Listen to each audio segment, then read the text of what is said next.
Untamed is going to be untamed. It's going to be a little crazy. I want to talk to my people. I want to talk to my brothers and sisters. We can have grace and humility in how we interact with other people. Oh, hot dog, look at you. And nobody talked about what's really happening. And let's have conversations about what truth is.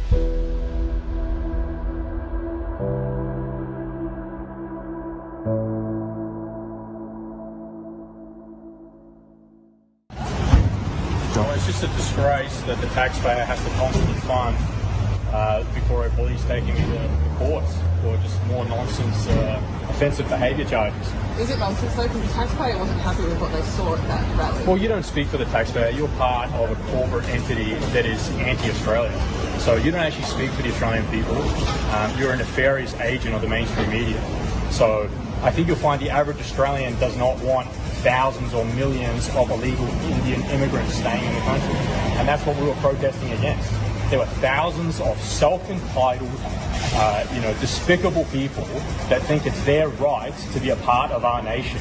And they were protesting outside Tony Burke's office, who, might I add, deported healthy, wholesome white families from this country.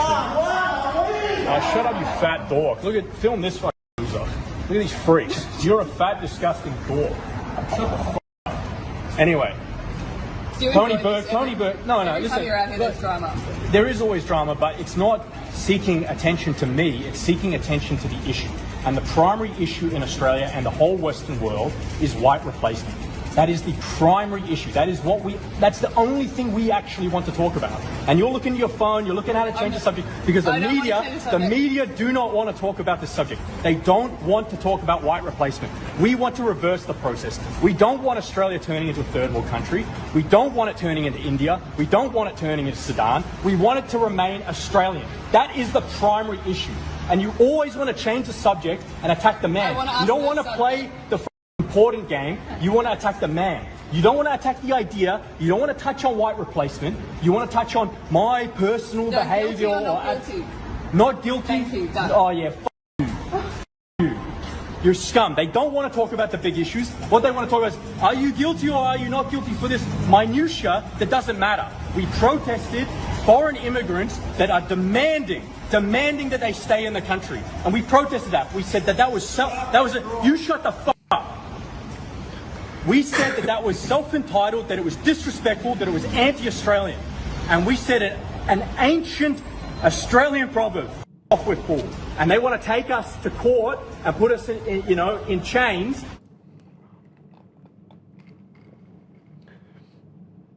I think we're tired of being tired.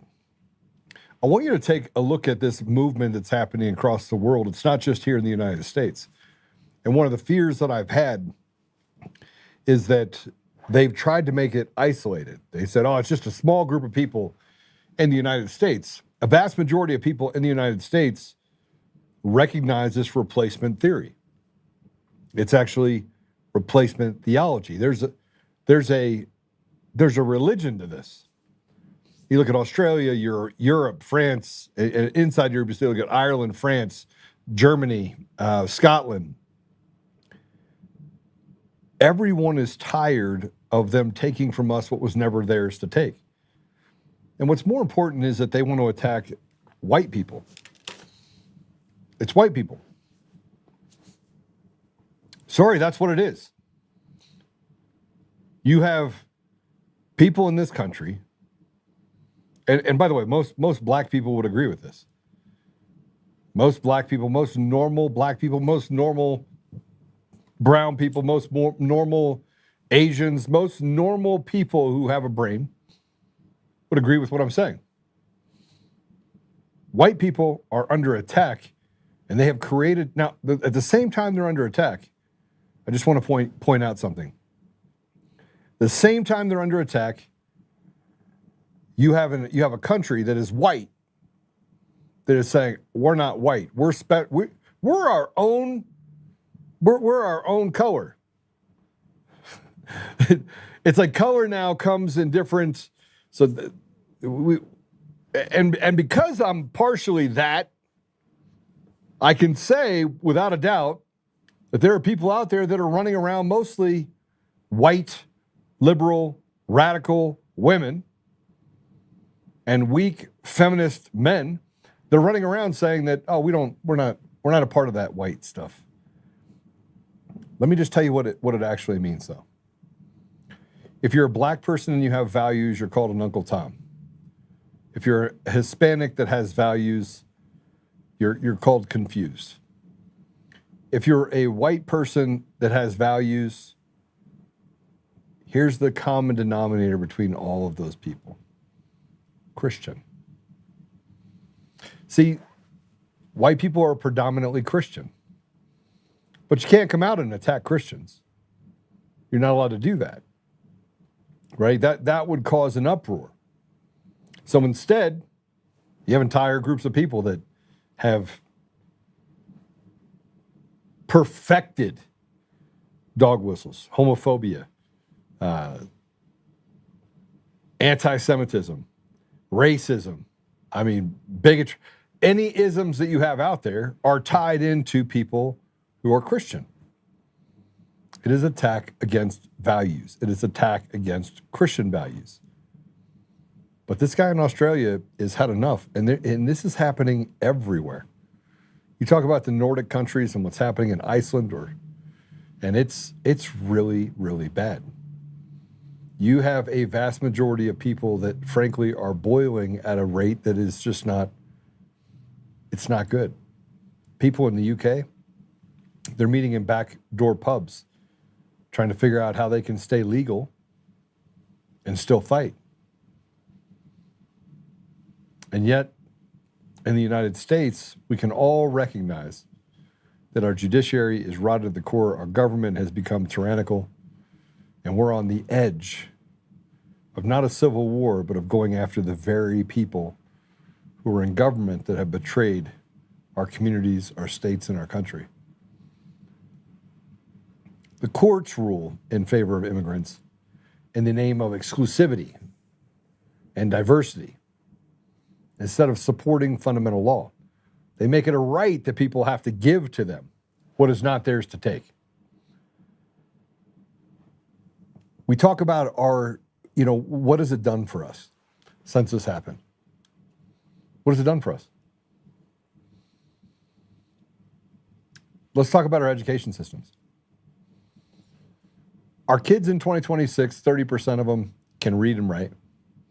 Most of those kids are homeschooled or have parents that have, let me tell you what they all have in common. You ready?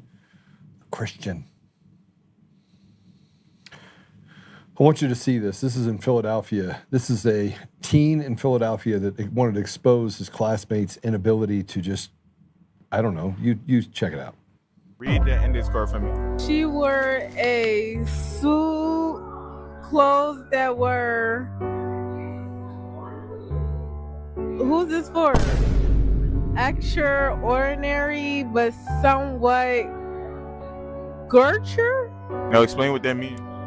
I don't know. She wore a sahalat of clothes that were extraordinary, whatever, bro, but somewhat gooch. What does that mean? She wore a lot. Wait, she wore, bro, I don't know, bro. Can you take the card back, please?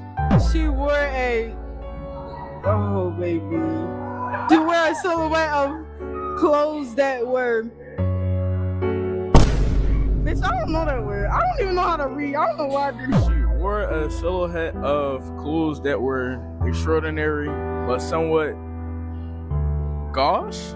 All right, now what does that mean? I have no idea. Like his clothes was nice or something like that. She wore a, I don't know what this shit say. I don't know what this shit say. I don't know what this shit say. I can't read it. Can't read it. Can't read it. Cancel back.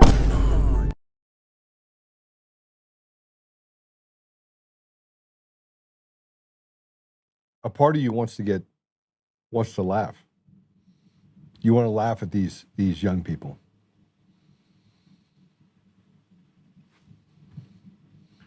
That's the Democrat Party.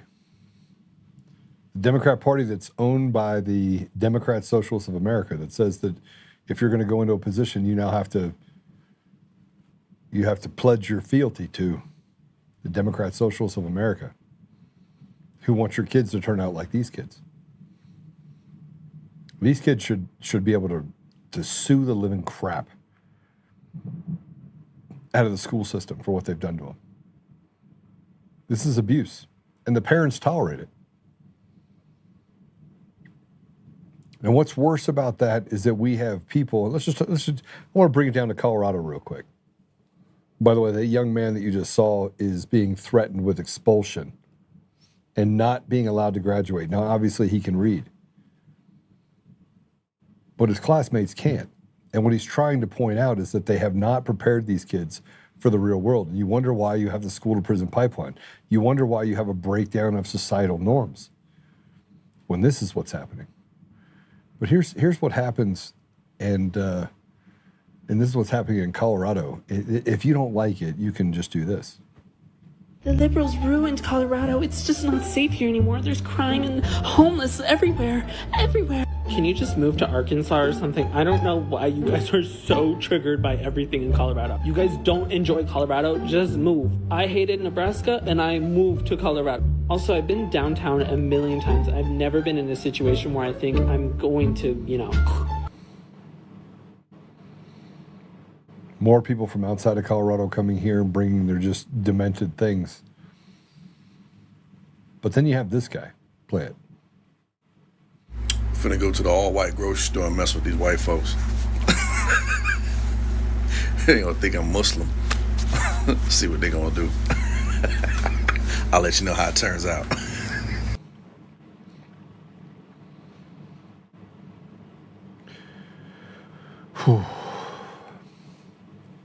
An all-white grocery store. Anybody ever seen one of those? They don't exist. You certainly don't see an all-white Costco. And anybody who's been to Costco knows exactly what I'm talking about. We are, before I got on today, because we have some great guests, I'm going to go through that stuff with the guests.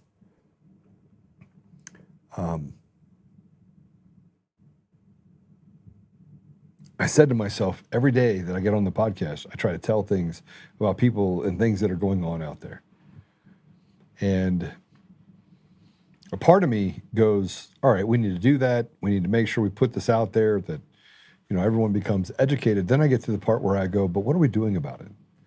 And one of the things that I've been really good at is solving problems, like going in and working the problem. And this problem is so big that we thought we'd solve it. I mean, I spent 6 years on the road, going out and going from state to state, putting over 1 million miles on an airplane. 1 million miles. 1 million miles. And you'd say, Joe, come on, you can't be serious. All right, let me show you. I think it still shows over 1 million. Yeah, here we go. Here you go. I don't know if you can get into that. Can you get close to that?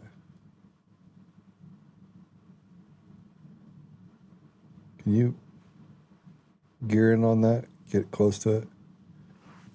Is it going to let you? It's not going to let you, is it? There it is. Oh, almost did it. Let's see if I can show you. It's not letting me. It's not going to. Come on, this is crushing me. It is. It won't even pick it up, will it? Oh, here. Put it right here. Does it pick it up now? No? Okay. It just did it. It almost picked it up. Okay, let me just read it to you. 1,025,636 miles over the last 6 years. It was actually more than that. So it's probably closer to like 1.2 or 1.3 million miles. And that was from just literally flying everywhere. And yeah, I picked United, and that's where I've stayed. But we've done a lot of this stuff, and we keep trying to solve the problem. And we talk about the greater magistrate, and how do we actually get behind people that can stand up for what's right. We had the COVID era, and then they went with vaccines in us. And every single time there's a portion of our countries, because you saw what was happening in Australia, They keep standing up and fighting against this, and a vast majority of people sit back and they're like, I'm just going to take it on the chin. I'm just going to take it on the chin. I just need to make a paycheck. But every country in the world is facing the same conspiracy against the people. They didn't just wake up one day and say, okay, we're going to have this replacement theology in all these states and all these countries. They planned it. So I just need you to know that we're going to keep working the problem, and I'm going to show up every day and do this show. But we've got to figure out a way to do more than just sit back and talk about what they're doing to us, victimizing us. And I wanted to see this. Mike Caputo put this out. The FBI is spying on the Trump team today, right now. Okay. How do I know? I caught them. Here's the secret search warrant they filed against me, a Trump staffer, after President Trump won in 2024. They continue spying on me until December 10th, 2025, 1 year into the new Trump admin, 5 months ago. They're still spying now. And if you go into it, you can see that they actually were spying on President Trump. Was it like 1 degree or 2 degrees of separation that they can actually start pulling stuff? This is redacted. We'll put it up so you guys can read through it as well. We are so tired, and we say that we're tired, and we talk about being tired, and frankly, it's mind-numbing just how much bullshit we have to put up with. So we're going to have some guests on today who are going to share their experiences about being tired of the system. And you've had a couple of them that you've met before, and then we have Sherry McGann that's going to be on as well. You've met Steve and Mike before. They've gone through quite a bit, and this is the case out of Homesdale, Pennsylvania, and they got sabotaged. They had a great business idea. They went in and purchased a piece of property. They did everything right.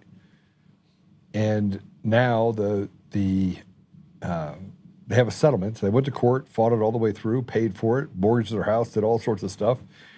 And we've been able to find, I think it's at last check, it's like 23 or 24 people that they're doing the same thing to in the city. And they basically are just doing whatever they want to the American people with impunity. And the amount of times that I've gone through this, and now I have I want to remind you guys, we have a sitting judge that is coming forward. We're in this negotiation stage right now of how do I protect the identity of that person. And then we have previous judges that were on the bench that have a lot to say about how rotten the judiciary is.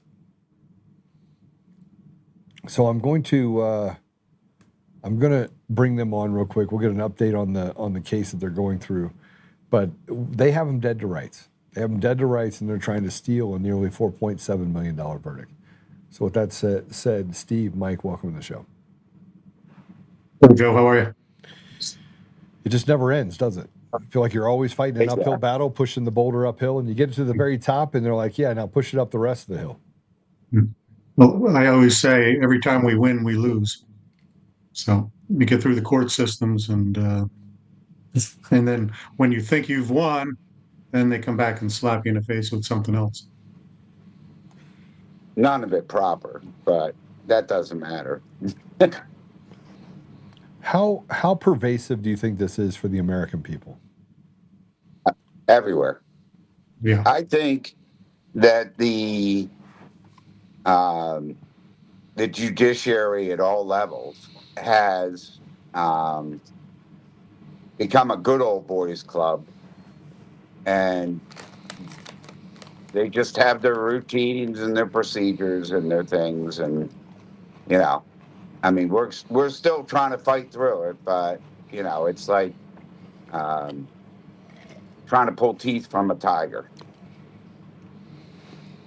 So you went to court, you won, got a settlement. Right before the settlement, so people don't understand or don't remember this, right before the settlement, before the jury came back with a verdict, they removed both of you as plaintiffs in the case. After 15 years. Yes, and we have the evidence now from the transcripts that was done illegally, and we're working on that, hopefully with a friend of yours that we set up.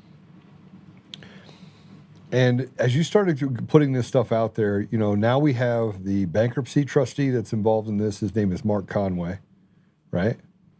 That's He's the old trustee. He's the old trustee.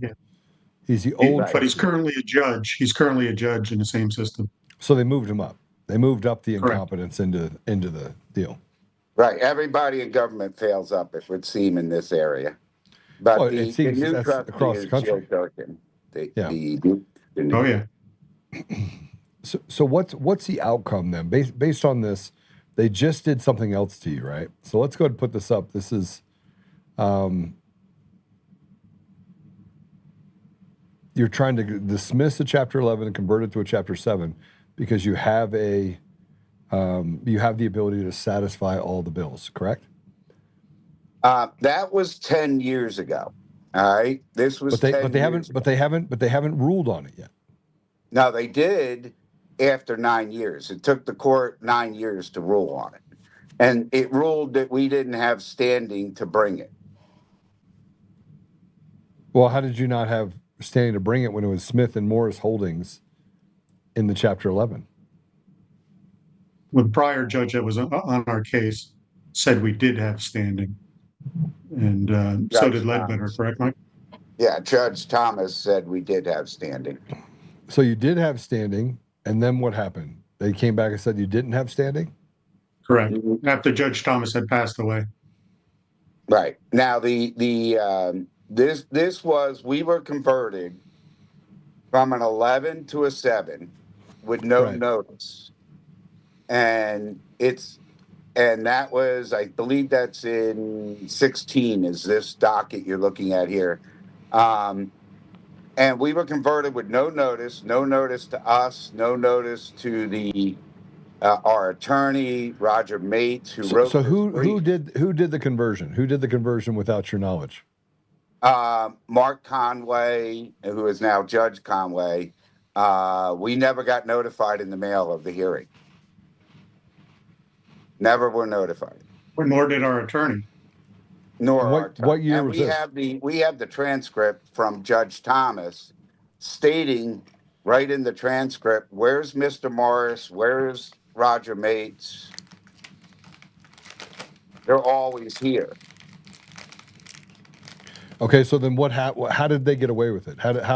Did you know that it converted from a 13 to a 7 or a 11 to a 7? After the fact. Yeah, after the fact. So why didn't you fight it then?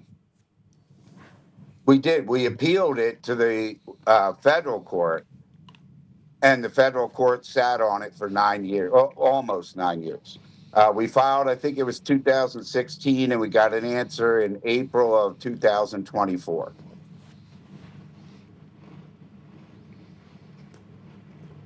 And so where does it sit right now? Yeah, see. We're in a 7.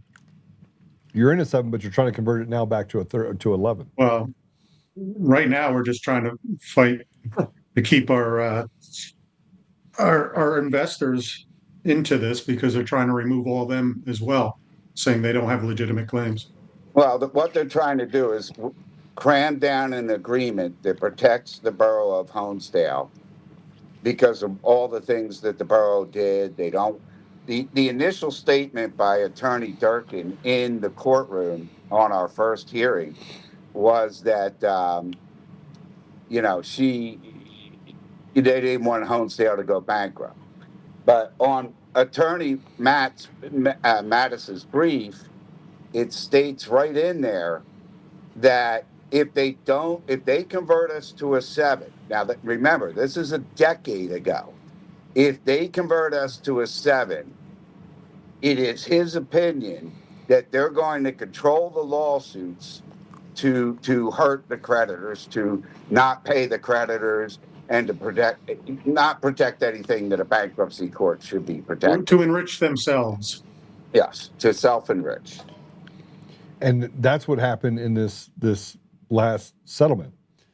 Because then they removed both of you from getting a settlement amount because you wouldn't agree to it. So they just said, we'll just take you off it.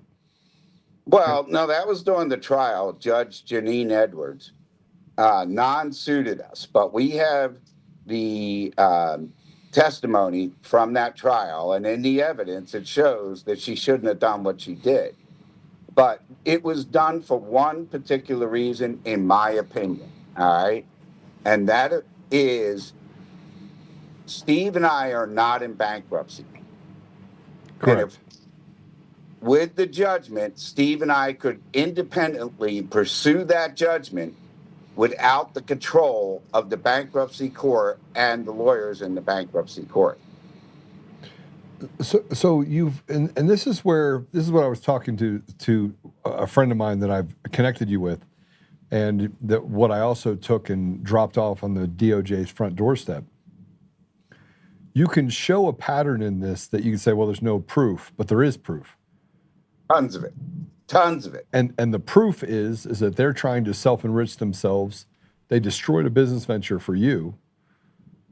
On top of destroying a business venture for you, now they're trying to steal the money that a jury of your peers found in favor of you, that they had breached the agreements and therefore they were liable. Correct. At the initial hearing with Judge Van Eck,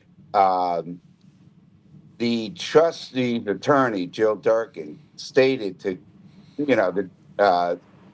Judge Van Eck said to Attorney Durkin, there's a $2.6 million asset, we can, and she said, well, if we do that, they'll go bankrupt. And the judge said, what they do in the future is no concern to this court, which is exactly. And it shouldn't be right. Exactly. Yeah. I mean, and they're not going to go bankrupt because the township is, first of all, it has bonds, right? It's not going to go bankrupt. Well, not over $2.5 million. We can't get the information on that. How many city employees do they have? Probably under 100. Let's say it's 50, right? That means they have taxable revenue that comes into the organization, right? Correct. So they may have to tighten their budgets and do all that things, but they're not going to go bankrupt over a $2.7 million. Well, here's the best part. It was stated Honesdale can't afford it, okay? But there was an audit done that they sponsored through the state that showed for the last 6 years, which we have the documented evidence, and it's been presented to the court, that they've been running surpluses of $500,000 or better. So then how can they say they're going to go broke? There you go. That's a good question. That's Jill Durkin. Ask Jill Durkin. Well, there's more to this because there's things that I haven't talked to you about yet prior to you coming on here that I know that you guys don't know, that you're not aware of. And we're going to let those bombshells kind of drop after the show.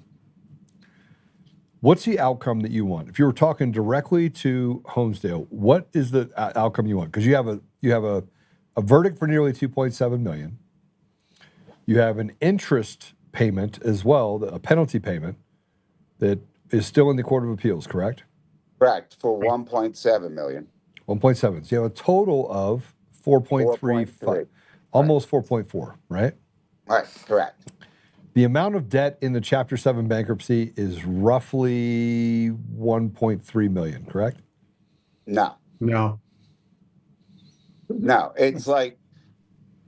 No, it is because you have investors. You have investors in this I'll deal that let get paid. Steve handle this one. So I mean, I read the entire document and everything else, and I'm trying to catch everyone up. But it is about 1.3 million if you made the investors whole, correct?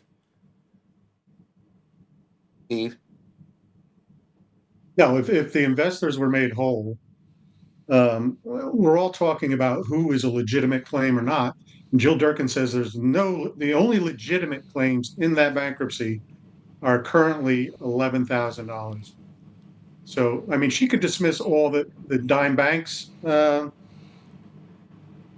they can dismiss all the creditors because they're not legitimate claims if they wanted to. But they're hanging on the dime bank and just getting rid of the small. And we've had some major questions about. Hold on a second. Time. But it still is about 1.3 million if you count all the creditors or the investors.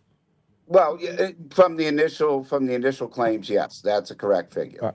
Here's what I'm trying to do. I'm trying to give you the path forward. If you're talking to Honesdale, because they're going to watch this, right? They're going to watch this, and they need to know some really bad stuff's about to happen to some of the people that work there. I mean, legally, they've got some massive things to overcome because now we have other people that have come forward, and those people are singing like birds. And these are people that are inside of the apparatus or were previously inside the apparatus.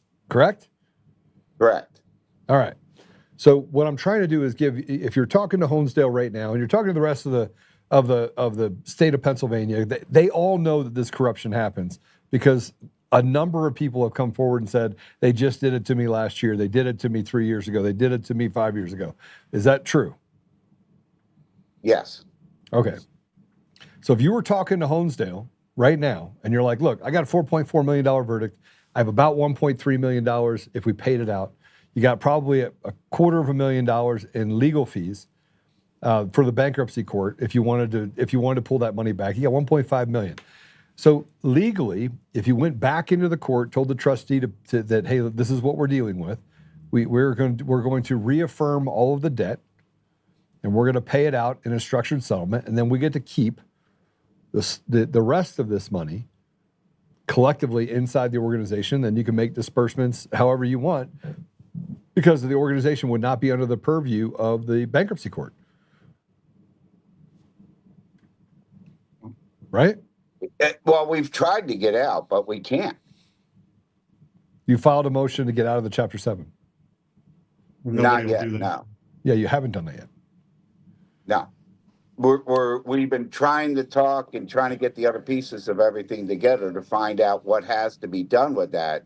But the biggest problem right now is no bankruptcy attorney knowing this story, or anybody that knows the Middle District court system, is going to touch it. I mean, in the first show, Joe, you said when you talk to people up there, they consider this area the Bermuda Triangle.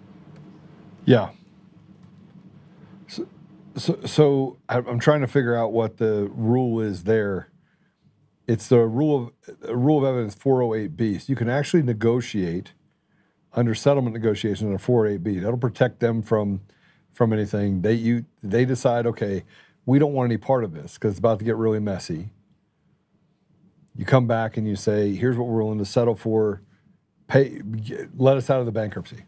I mean, if you're asking, I'll say the same thing, and Steve can verify himself as well, so they have it if they're watching, and the other people in Honesdale and everybody in Wayne County are watching.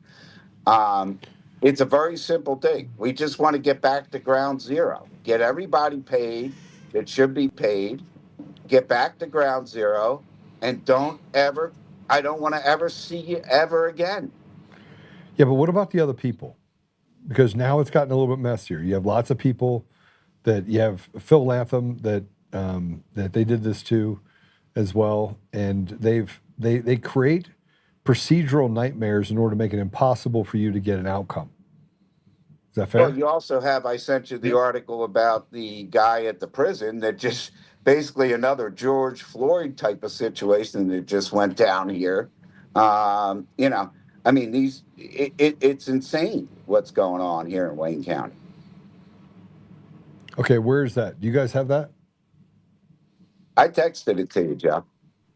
Oh, that's the one you texted me. Okay, got it. Yeah, that's the one I texted. Well, I don't have it in these documents, so I want to. Okay. I mean, the bottom line here is there's been Judge Thomas was a really good judge, and I believe Judge Van Eck is a really good judge. But there's been, as Judge Thomas used to say, there has been skullduggery in this thing from day one. Even since our initial suit, Joe, that we won for the slander against a local plumber there. You won a suit. Yeah, we won a $100,000 settlement from Nationwide Insurance Company. So we were legally represented, and our attorney sued on our behalf. DBA is Smith & Morris Holdings, which has nothing to do with Smith & Morris Holdings. It was a personal lawsuit against them. So when we got involved in his bankruptcy, the only way the trustee could actually make it look legitimate was to put the lawsuit into the company name, Smith & Morris LLC.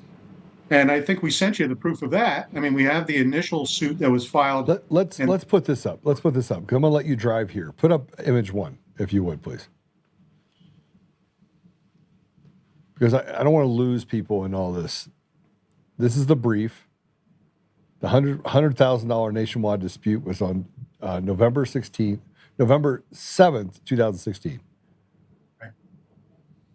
This is it, correct?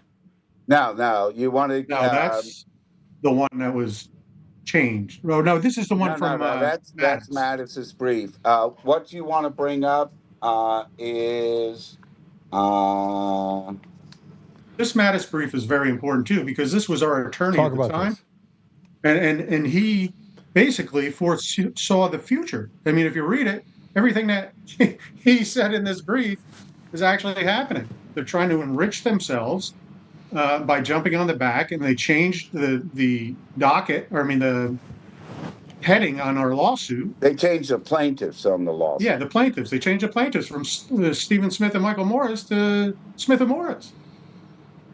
Trying to, eliminate us again, almost like non-suiting us 10 minutes before the trial's over. It's the same damn thing. All right, so let's look at this really quick if we can. So this goes through and talks about the fact that they're going to enrich themselves, which in essence is what they're trying to do through the bankruptcy court. So that money goes and is then distributed to whoever the bankruptcy court trustee is, his friends, basically. She or he deems worthy, pretty much. I mean, it was $100,000. According to the bankruptcy rules, but, they weren't followed on the first suit that we had, where they changed the heading on the lawsuit in order to grab that money as well.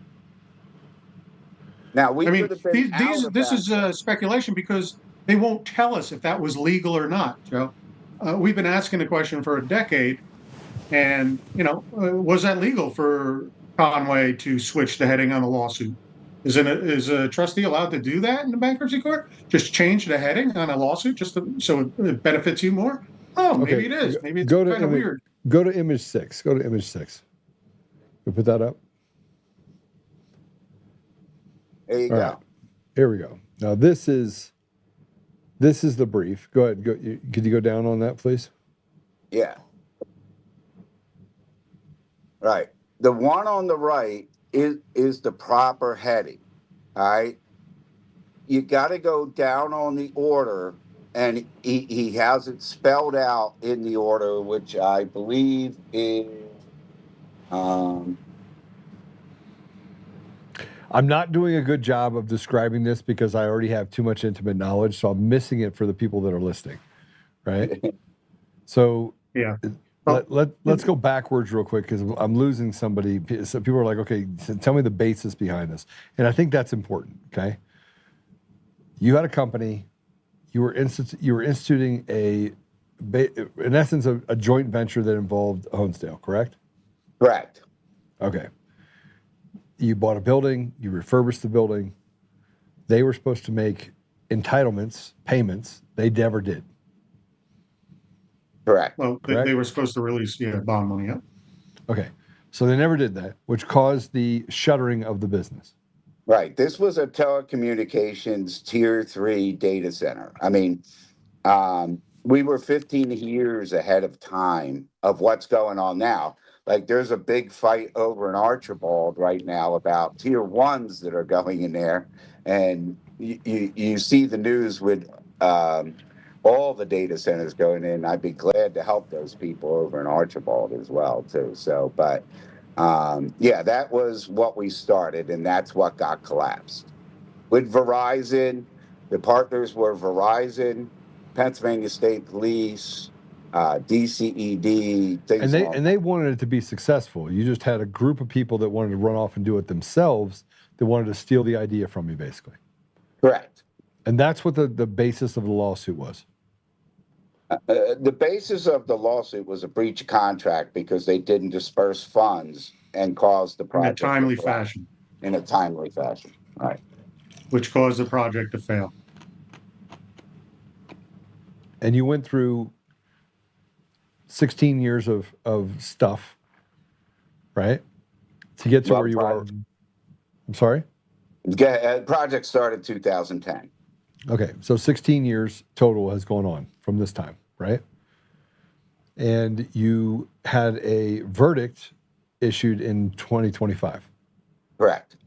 And in that verdict, they were found to be liable for breach of contract. Correct. So that should be the end. That should have been where it all started. And they said, okay, $1.7 million in penalties, and you owe the 2.6 million-ish, give or take a few dollars in the breach. Correct? Right. All right. So $4.4 million roughly. Well, I rounded it up for you. Hope you get all of it.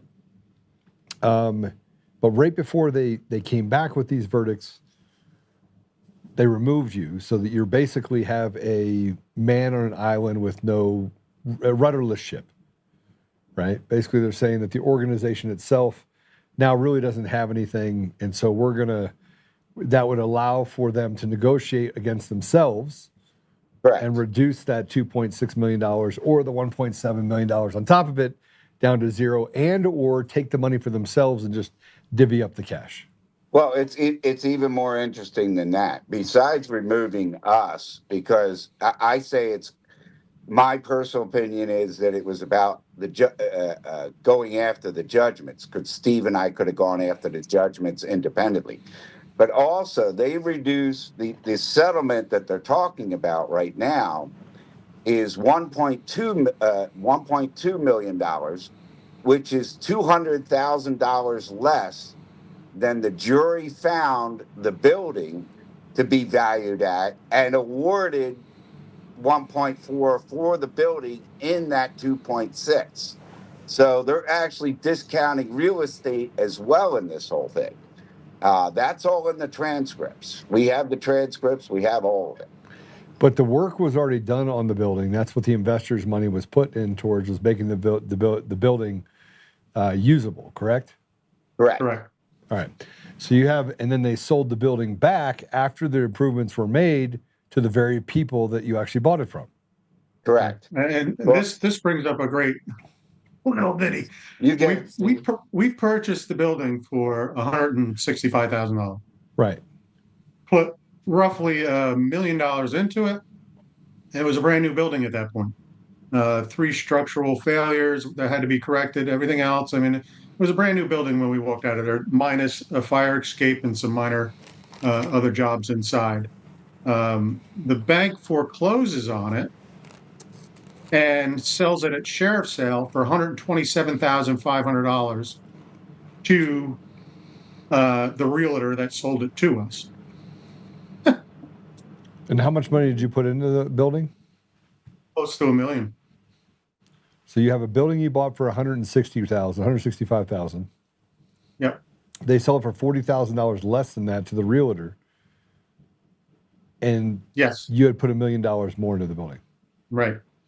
And what the realtor is, I believe, is brothers to the judge that sat on our case. One of the judges. Stop it. Stop. Go back. What did you say? This, from what I know, the realtor that bought it from the bank, brother, is a judge that sat on a portion of our case. How is that even possible? You tell me, Joe. If we only knew. Good old boys. So I want everybody to understand this, because I think they're people are going, well, how does that affect me? These judges have acted with absolute impunity. The attorneys have acted with absolute impunity. They can do whatever they want, and they've done whatever they want, correct? Correct. Right. And just a little add on there, Joe, I'm sorry. The bank itself had that building appraised for $615,000 before it was finished. So even if you want to go with their value, to sell it for $127,500 is ridiculous. But you bought it for $165,000. So how did you buy it for $165,000? It was worth $615,000. Well, no, this was after some repairs. It was like a subject to appraisal. It was actually as is when we got it at 615 because we still had a little bit of work to finish it. So. But even if they use their own value, what we're trying to say is they had enough money there to pay themselves back if they actually sold it for what it was worth. You know, in Chicago or in DC or in New York, what would have been the resulting outcome of this would have been cement slippers for someone. I'm just going to tell you, that's. Yeah. So you guys have been gracious and walking this path. But prior to having a conversation with me, you never reached out to the DOJ, did you? Yes, we reached out multiple times. Who'd you reach out to? The AUSA? No, the trustees, and we've actually been in they actually got That's not back the to us DOJ. recently. The Right, trustees are not the DOJ. You reached out through the judiciary, but did you reach out to the DOJ? I thought you said you had, Mike. I don't know. FBI. Well, the FBI is not the DOJ. Well, I mean, in DOJ. essence, it's the end around. It's the stick of the DOJ. But I mean, we did talk to the Washington office, of which the U.S. trustee program falls under the DOJ. And we did talk to them, and we've been recently contacted by them as well. Yeah, I bet. All this started. Yeah. So now the DOJ is involved. You have lawyers. You have a city lawyer. Let's talk about him. Do we want to name names? Can we name names here today? Which one are you talking? The attorney for Honesdale. I don't care. Yeah. You're driving, by the way. You're driving. You're driving this conversation right now. Right. The attorney that represented Honesdale in the Yes. bank. Oh, well, I forget his name. Mike, what's his name? Tony Shear. No. Oh, Richard Levin. You're talking about the guy that represented Honesdale in the lawsuit recently. What's his Richard name? Levin, I think, is his name. Yeah, Levine. Yeah, Levin. All right. Levine. So you have attorneys that now are privy to the information related to what they've done in this case. They've committed fraud. They've committed crimes against the community. They've done this more than a few times to enrich themselves. The same name came up in 3 conversations that I've had with other people that have reached out to me as a result of this. Same names, same documentation, same outcome, right? So what makes this more interesting is that you guys went to court just a week ago. And what I want everyone to understand is that the rot that we're talking about right now that is in Honesdale, in Wayne County, is so pervasive in that county that people hardly feel like they can. It is do whatever they. It's like a crime family. Would that be a good assessment? Yeah. A legal cartel is how I would categorize it. And they all get together, and they basically go after people who have money that they can basically steal either ideas or steal assets from. Correct? Yeah. And they even took Mike's plans to build a data center, and they're trying to run with that as well. So I'm the tech guy. Yeah, but they tried to do this thing. They couldn't get it done, right? I mean, they basically tripped over themselves over the last. It's like giving someone an Etch-a-Sketch or of how to draw something, and they just didn't follow the left-right. Well, here's the funny part. They threw another $2 million into it, which would have put us way over the top, and it would have been fully functional by now.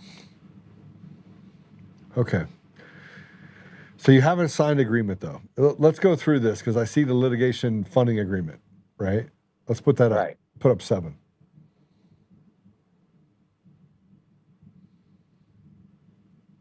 All right. Prior to trial, the trustee. This doesn't tell me anything, guys. Estate, Do we have can we scroll on this? Okay, good. Yeah. All right, go ahead. Keep going. Keep going. It goes into all the details. Prior to trial, the estate did not have any money. So the estate, where the $100,000 went, I don't know. Steve doesn't know. We've asked 1,000 times. You had $100,000. Where'd it go? We got answers that were not answers. It went here, it went there, but we need timelines. Could we been out of bankruptcy with that $100,000 is what we were looking for. But this agreement, they didn't have any money to proceed with the trial. So because we had another agreement prior to this about the nationwide money that they did not honor, we went to this agreement and we put a second agreement together to basically state for funding the trials and all the litigation that got us here, it was a litigation and disbursements agreement. All right, stop. So go ahead. And Ronald Bugaj. Bouget was our attorney at the time, but now he switched teams. He's over. He was representing the bankruptcy against us. So, well, how does he do that? How does he do that when in here it said that he has a 1/3 payment for all recoveries? That's the agreement he made with the trustee.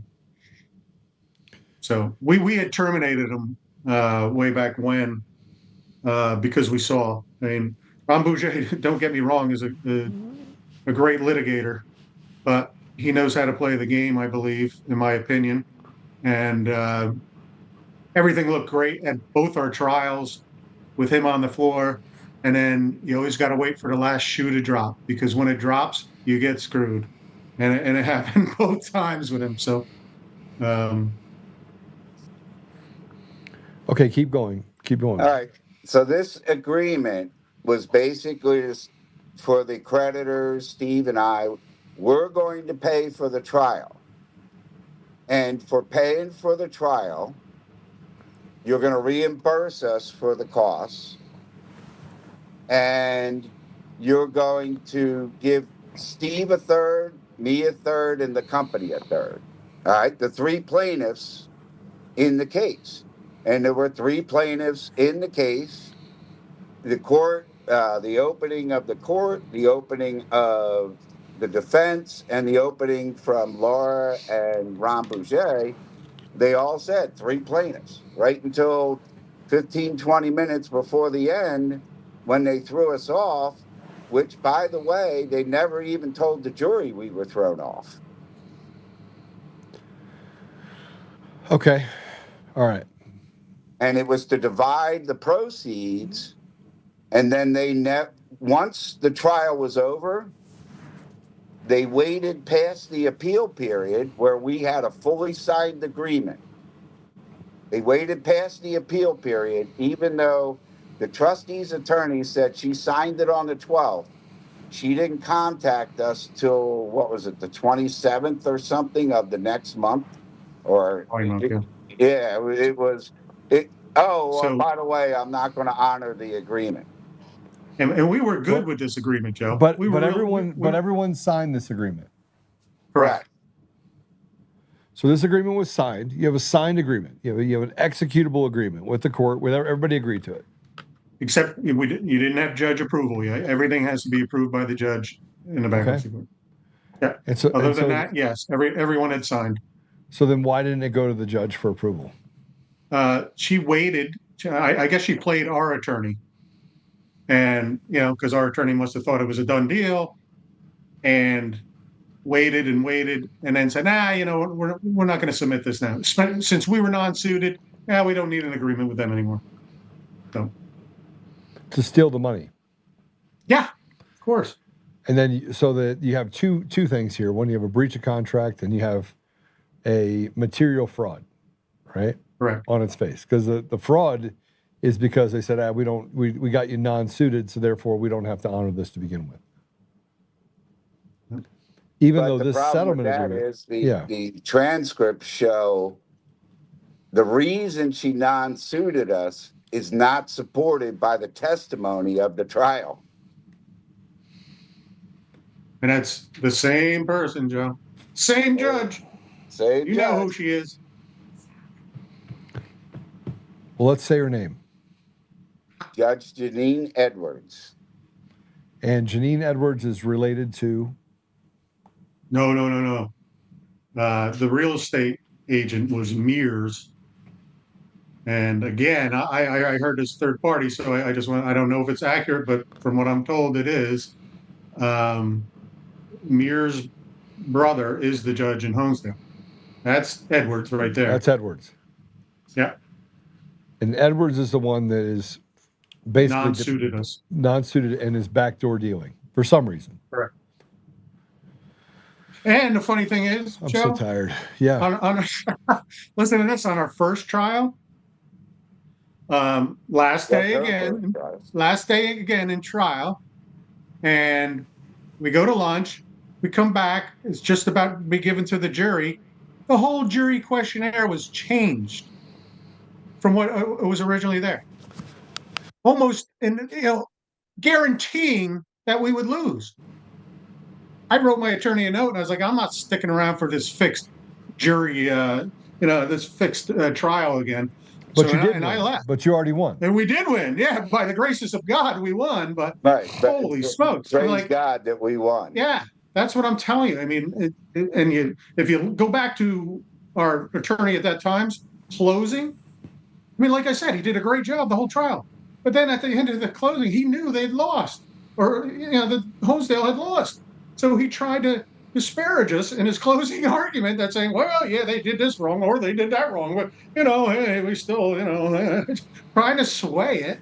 But by changing the jury questionnaire, I mean, it almost tried to guarantee that we would lose that. And it's here's another one, Joe. In the transcripts of this trial that we just went through, what they non-suited us for, she even says, you had a summary judgment 2 months before that where you should have brought this in, and you didn't. He should have let it go right then and there. It doesn't matter. You non-suited sua sponte, right? Because nobody told her to do it. Well, no, the defending attorney made the motion last minute. Like, he knew he was beat. And I guess this was the ace in the hole, right? No. All right, if we get really beat, we'll play this card and we'll stomp them out that way. You know what I mean? No, it was a fail-safe. It was a fail-safe that they knew they were losing. Yeah. And it was quite obvious by that point they had lost big time. So you have a procedural problem, but you also have, I mean, it's obvious there's collusion. So you have conspiracy in this deal as well. That is why the DOJ is involved in actually this case. We've asked multiple judges to do an investigation. The creditors have asked them for an investigation. Nobody seems to want to do it. Nobody. Well, no, the DOJ is very interested in this case. You were just contacted. All right. So they are interested. I mean, can you imagine how many people are being treated this way up there? Can you imagine how many people are going to come right behind you with the same story about this same area in the same town in the same township? Well, Joe, if you remember, you and I were talking, and I said you should come here. I told you I'm coming. I am literally coming. Do a live town hall. I'll screen the people, so but we should do a live town hall. Because I have people that have come up to me that it's 25, 30 years ago, they were making up documents and doing this and doing that, and, whatever they need. And you have some of those 30-year-old cases that have proof. Yes. Yes. Yeah, so they've been doing this for a long time, and the people have been doing it for a long time. And not only that, but they've been doing this all over the country for a long time.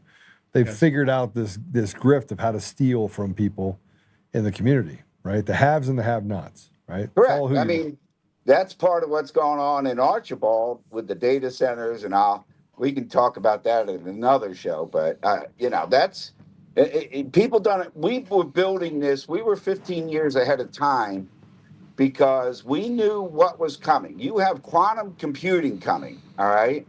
And that's going to be a whole new world when that happens. Okay. All right. So I want to play this, and and look, there's more coming. There's more that's going to be done. I'm going to be out there with you. We've got a couple more people we're going to be interviewing. I think you know about those people, and then you have others that want to come forward as well. We're going to do like a big round robin. But here is a council meeting, an update given by Richard Henry, solicitor of the Bureau of Honesdale, saying the deal with Smith and Morris is basically done. That was on April 28th, 2026, correct? Correct. All right, let's go ahead and play that. I've been advised by counsel at Eckert Siemens that we're very, very close to concluding the Smith-Morris matter that requires a trip to the Court of Common Pleas here in Wayne County. That petition has been put together. We're just waiting for the fully and finally signed easement or agreement, a settlement agreement. So that was at a meeting on April 28, 2026. Correct. I'd like to know how he knows. We have a hearing coming up on May 19th. We have a ton of objections going in. We may even have, a demand for a criminal investigation. Who knows? Yeah. I think that's what we're working on right now. And not to give Honesdale. Here's what's going to happen. I'm gonna have another conversation with Levine.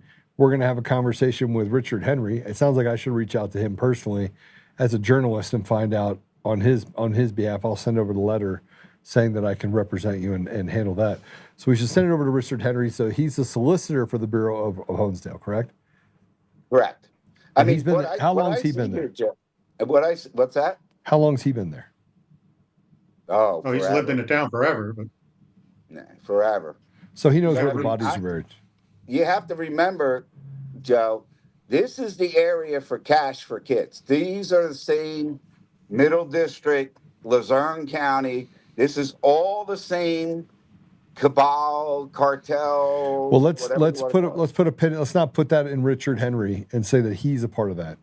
I know there's some nervousness that's happening inside of Honesdale right now, and people are starting to sweat pretty bad about what's coming down the pike, only because there's more people that are coming out of the woodwork, and nobody thought, hey, Joe Oltmann's going to hold a podcast that 1 million people are going to watch, right? No, right. Because of this small town issue, right? They never thought it was going to happen. Being a small town, the biggest thing that I've been getting feedback at is, they didn't tell the borough council didn't even tell the people what was going on. They didn't tell them the insurance company denied them for the claim. I mean, there's so much in there, so much.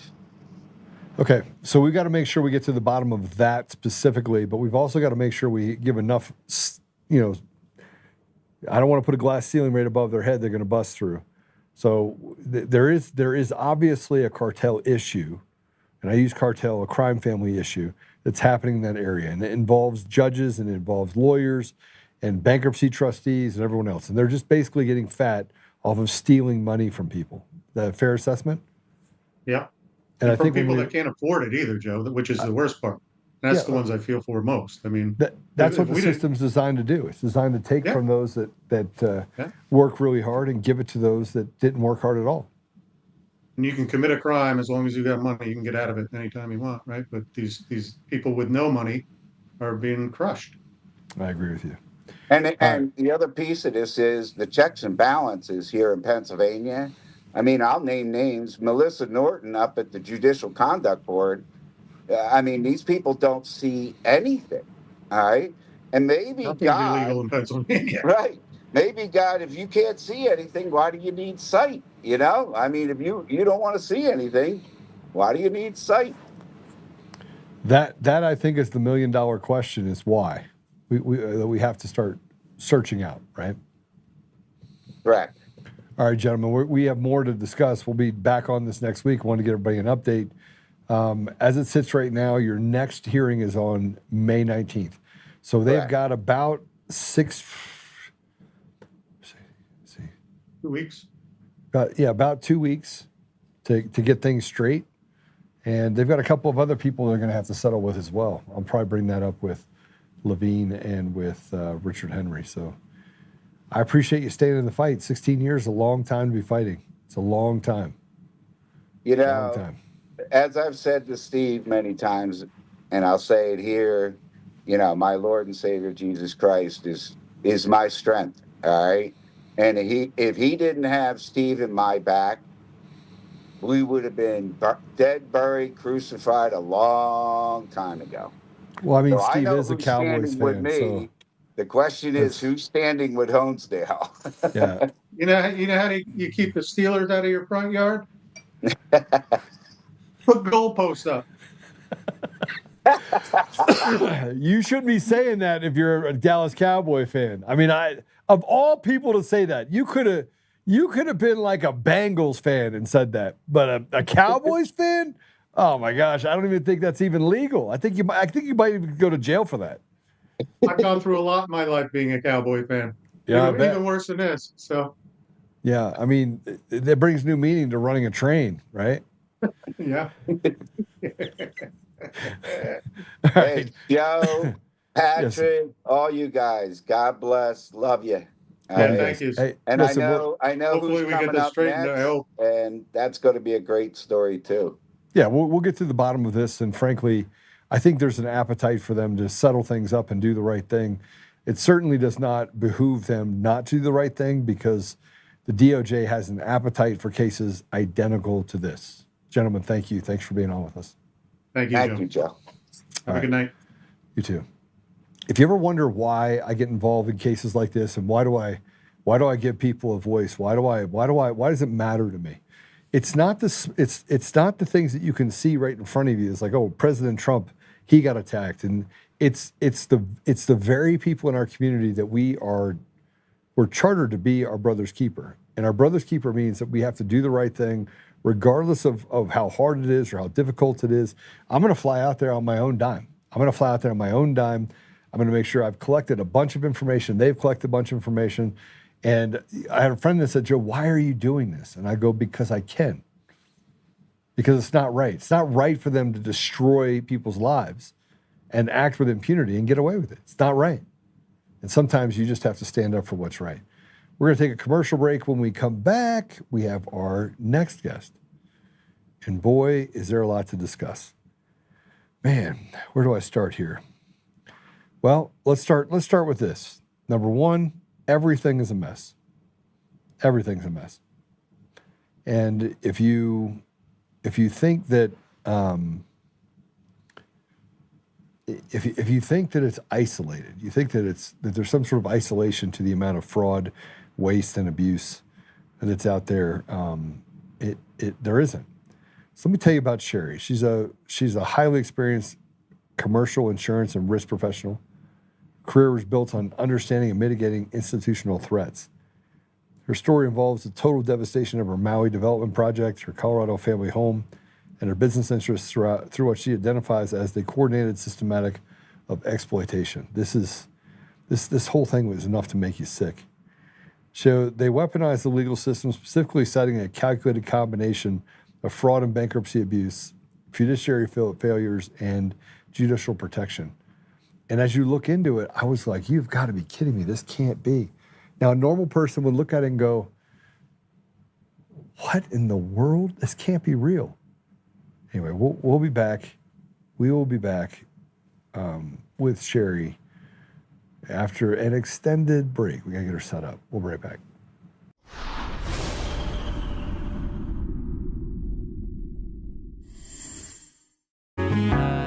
Oh, hi. I almost didn't see you there. Welcome to DCF Buns, where you can find the freshest buns in town, if I do say so myself. Oh, our master bakers teach class every week. So whether you're new to baking or trying to improve your culinary skills, we got you covered. And we can help you bake the cake of your dreams. We'll even clean your cake if you want. And if you don't want to bake anything yourself, we have loads of fresh buns available in a variety of shapes and sizes. Check us out at dcfbuns.com to learn more. DCF Buns, we keep the buns hot and the deals hotter. Buns. In every thread, in every stitch, Honor-Bound USA weaves the fabric of the American spirit. It's not just apparel, it's a testament to God, family, and country. At Honor-Bound USA, We're a family of patriots who put our faith, family, and America first. When you visit our website, you'll find a line of products that embody our commitment to pray, stand, speak, and act. As the official site for the Untamed podcast, all of our products proclaim speaking the truth with courage. We also have the powerful documentary from Professor David Clements, Let My People Go. Identify yourself as one of the few who are willing to stand for what they believe in. Join the Honor-Bound USA family today. Wear it as a badge of honor, commitment to the values that shape us, and a pledge to the bright future we will build together. Because when you're honor-bound, you're not just wearing a brand, you're embodying a lifestyle.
All right. Sorry about that, guys. All right. So I'm gonna bring Sherry on, and I'm gonna have her tell you a little bit about herself. But before I do, I wanna talk to you about how pervasive this is. Now, this is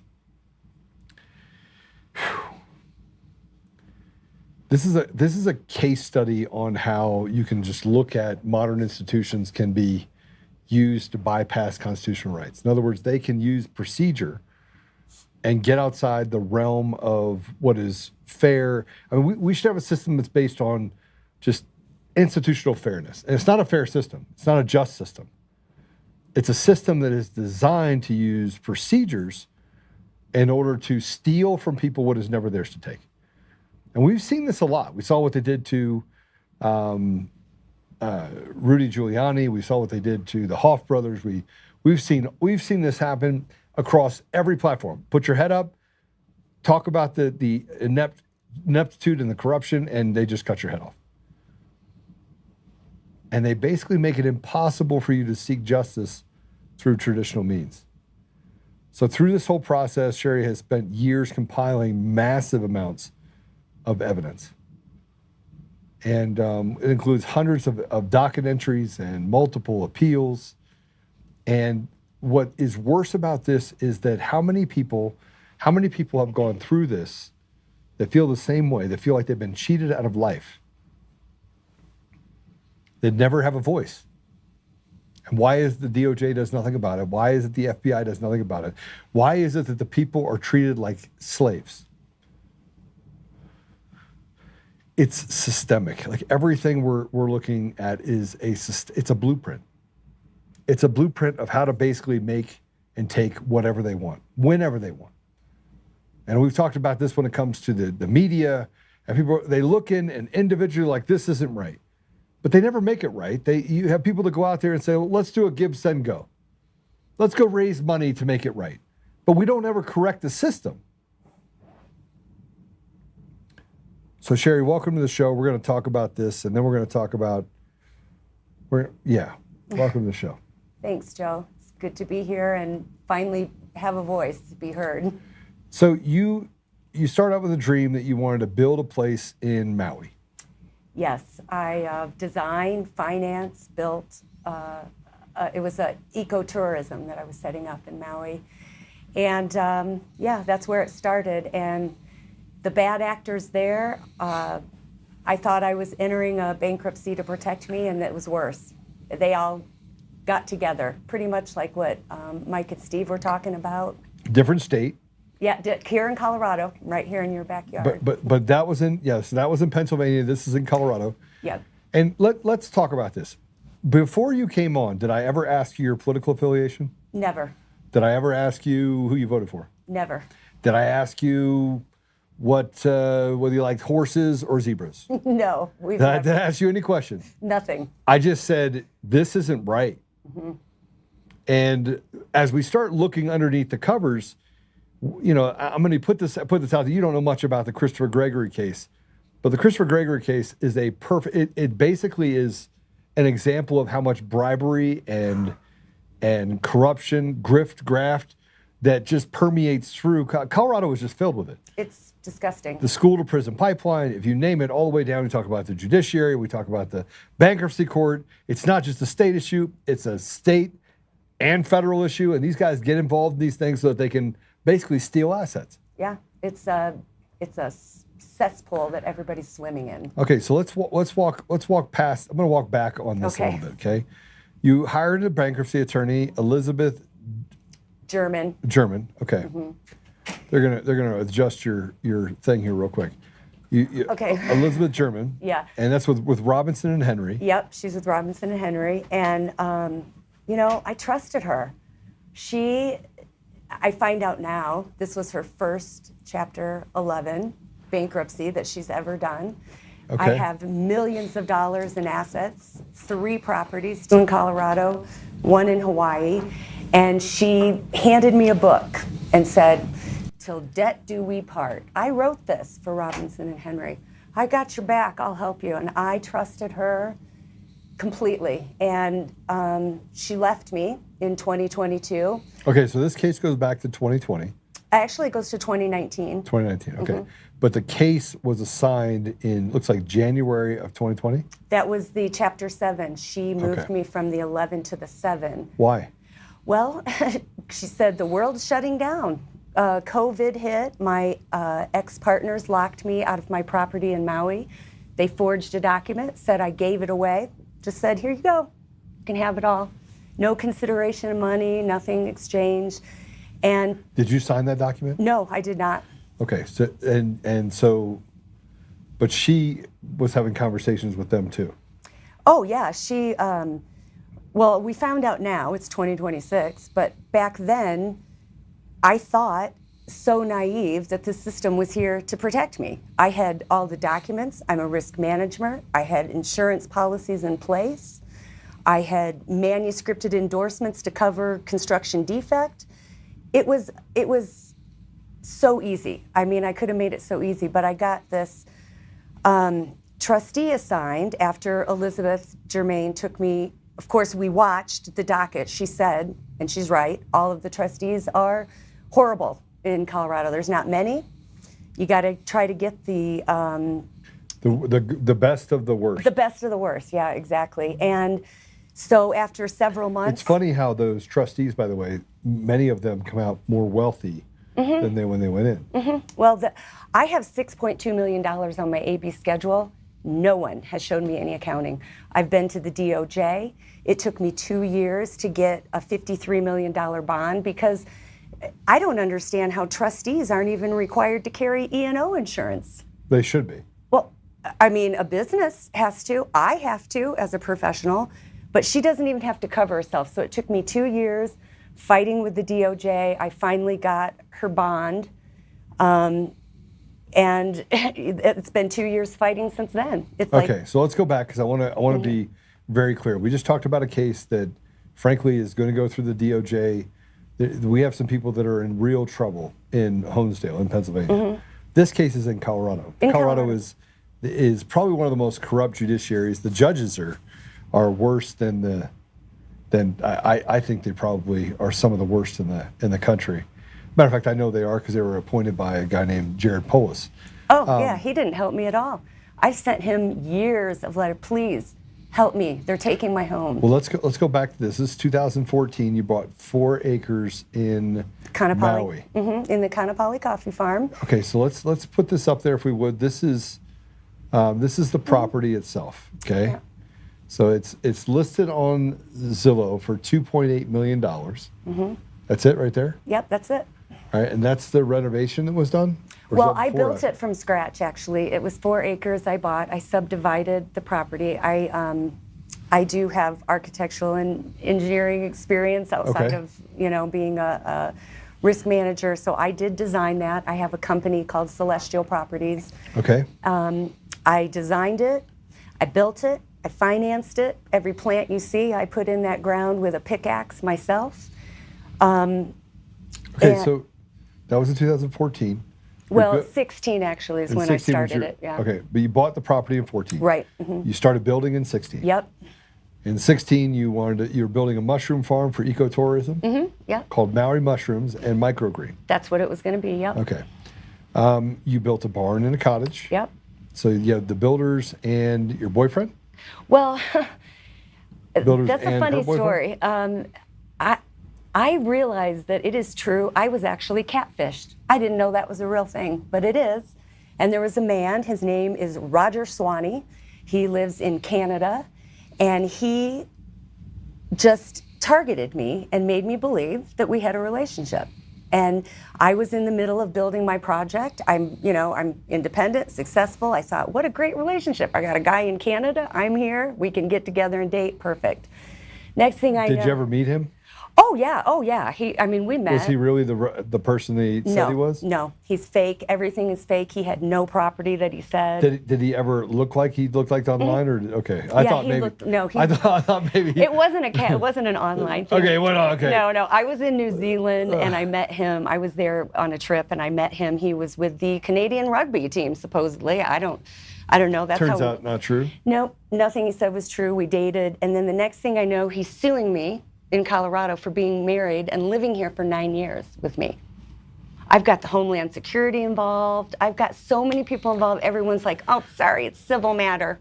Civil matter. But it's not civil matter. It's theft and it's fraud. Thank you. right? Thank you. And the court should have stepped in and gotten involved based on those parameters. Well, we did at some point. I did win a $148,000 judgment after taking him to court for 2 years. The trustee never collected it. In fact, she blocked me from collecting it. But yeah, this is a complicated story, Joe. Okay, so you went from that to you saw business opportunities with Tiger Technologies. Yeah, so Tell me about that. okay, so this man from Canada who What's his name again? Roger Swanee, I think that's what the name that we have on documents. I don't even know if Okay. that's a real name. I had clients here in Colorado, Tiger Technology, and I had insured them for 10 plus years. They do $100 million a year in receipts, big company, Right. you know, I trusted them. And they knew I was friends with the CFO. Her name's Kathy Knutson. She knew what was going on. Okay. She said, oh, we'll save you. We'll save you. And her and Mike Shadinis, who is the head of Tiger Technology here, flew out to Maui in 2018, looked at my property and said, yes, we're going to step in and save you. In fact, now, this wasn't a handshake deal. I spent $20,000 on an operating agreement, a mutual of understanding, an LOI. I mean, I'm not a dummy handshake here. Right. I Who took was your lawyer for that? Michael Kerrigan from Holland and Hart. I'm not going to say another word about Holland and Hart. We'll have to talk offline on that. Okay, so Okay. keep going. Yeah, they wouldn't help me afterwards, but anyways, they did draw the contract up. So I just am so naive. I trusted them. Why would they steal from me? They have all the money in the world. They could build 20 of these properties. Why would they steal from me? So this is the MOU. This is the MOU that you have with them. Yep. Okay. And this is What did you get, and what were you given? Okay, so I had already pretty much developed this property. When I bought it, the 4 acres, I subdivided it into 2 lots. Okay. And the lower lot was my cottage, a 900 square foot cottage, and I did a barn, 44 by 44 feet. Okay. And I built a basement. I was the only basement in Maui until Oprah copied me. Well, I know that that's a fact. Yeah, I'm telling you, I flew Colorado Concrete out here from Colorado to pour the basement. Stop for a minute. Stop. Go down a little bit. I mean, up. Sorry, go up a little bit. All right, but let's just go to the advancements. So they have $500,000. Yep. So they said, so I'm drowning here, right? I'm either have to fire sell this or do it and finish it. And they said, nope, we want to step in. We're going to build a main house on the top lot. We're going to infuse 2.5 million into the project. You will design the main house and we'll build it. And it was, we were all going to ride off in the sunset together, happiness. So you have up to $2.5 million. That should have been your first indication. Yep. $500,000 for reimbursements of the cost to acquire the property. So you're getting your money back out of this deal. Well, it wasn't getting it back. The $500,000 was for me to deed the property into our new company. Right. Yeah, this is a land lease, correct? 99 years? No, I owned it. I bought it. There was no land lease in Maui. I bought it. This was back in when the market was crashing and construction was having all kinds of problems. Yeah. I bought this lot for $660,000, 4.5 acres in the middle of the Kanapali coffee farm. That was a hell of a buy. Yeah, I know that the rules there, though, are that you have to sign it under some sort of deeded land. This wasn't. We were able to buy, you own it. You do actually own it in this property, in this colony. Right. That's amazing. I know. And I had a solar off panel put on, and I had the last NEM agreement, the net energy metering agreement. So it's self-generating farm, self-sustaining generating farm. Okay, so I want to, if I can, executive and officers. E&O is executive and officers. Yeah. Directors and officers is also another way to put it. Usually you have to have some sort of insurance for errors and omissions. omission. Yeah. Well, errors and omissions, but if you're actually then you have D&O for directors and officers. Your company would be D&O. Yeah, and I have all these policies. I have everything in place. I am, in fact, the builders, and I was taken by 2 builders in Hawaii, Brian Volk, who can't spell construction, and he stole millions. And that appeal is still holding in the Hawaii courts. It's 2016, but it was stayed because the bankruptcy trustee held my company until October of 2024. She just released October of 2025. She just released my company. And there's a story on that, but. Well, I want to make sure I walk through this carefully so people understand this. So you've been friends with Kathy. Kathy's the CFO of Tiger Technologies. She's still there? Yeah, she's still there. Okay. And you've had a 10-year relationship with her on the business side. Yep. You had an MOU. You have text messages with Kathy. Yep. Emails. Right? Yep. Do we have some of those text messages? Yeah, there she is. Yeah. That's Kathy. That's Kathy. So Kathy she lives here. Yep. She told me the deal that, and there's Michael is the owner of Tiger Technologies. Yeah, he's the money guy, she would say. Shadinis, yeah. Shadinis, okay. And Kathy told you to deal with him because he's the head guy. He's the guy that's the CEO. She was pretending to protect me. We got to protect you so they don't try to take your lower lot. That's what she would say. I've got emails on it. But turns out she was just setting me up for them, just feeding me to them. And this money comes from China. That's where Gambei law is bottoms up. Okay. That's where it's all funneled from China. In fact, Joe, my whole house was sold on July 2nd. Of course, there's no accounting for it. Nobody knows where it is yet. Zillow doesn't show it as sold on July 2nd. But all right, so hold on a second. I want to go back through this because you're supposed to be a 50-50 partner. Well, they changed it to 49, but yes, we started out 50-50. But you're 49 then. Well, I was after they changed it, and we have some emails. I don't know if we're going to show them. Yeah, we're going to show those right now. Guys, listen to me. This is how bad. Like you have. Here's the one thing I'll say about this. Sherry, you have all of the receipts. I have. Like you have all the receipts that if any court were to look at it, they'd go, It's in the record, Joe. Yeah. I have 778 dockets on case number 20-18118. And then there's 2 adversary cases. And then there's 3 district court cases pending. Okay, so it's still in bankruptcy, by the way. Still Yeah, okay. All right, let's go back to this email exchange saying that this is the groundwork to make you a minority holder because he needed this in order to get the financing done. Yes. So this says, Sherry, happy Monday. Kathy is doing the morning shift with her brother as he is working towards recovery. I believe we'll be available this afternoon to discuss below in more detail. Note, we have a meeting with our lawyers to discuss the construction contract today too. Please see my replies below. So Cheers, we were Mike. writing back and forth to each other. On All right, so you went and talked and you said, happy to talk about next steps, couple clarifications, right? And you walk through all the stuff that's necessary. $500,000 has to be a loan, or you will have to pay taxes on this, That's really or it will be income. It cannot be a capital contribution to Nalani as it was paid out. Kathy can provide more insight details on this. Okay, so to get to a 51-49 split, we both have to put in roughly the same amount of money to the partnership. In this case, we picked $800,000. The $800,000 was used to cover the following: property value of 2.5. You have 1.7 more worth of liabilities alone, which equal 800,000 of values. The idea would be to provide the value of the property minus liability, and we provide 800,000 in cash. All right, that ever happen? Nope. Okay. No, they stole my property with the help of the courts. Okay. And then the trustee tried to sell my company back to them. That's why they released my company in 2025, because I had the documents that we were going to court on, and they didn't want it on the record. All right, so we're putting it on the record that basically that the trustee's a piece of shit.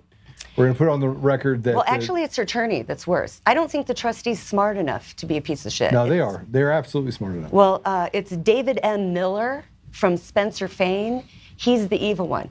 Now, Joe, I offered in 2022 to write a check to everybody. Say this for me. Say, in my opinion, he's the evil one.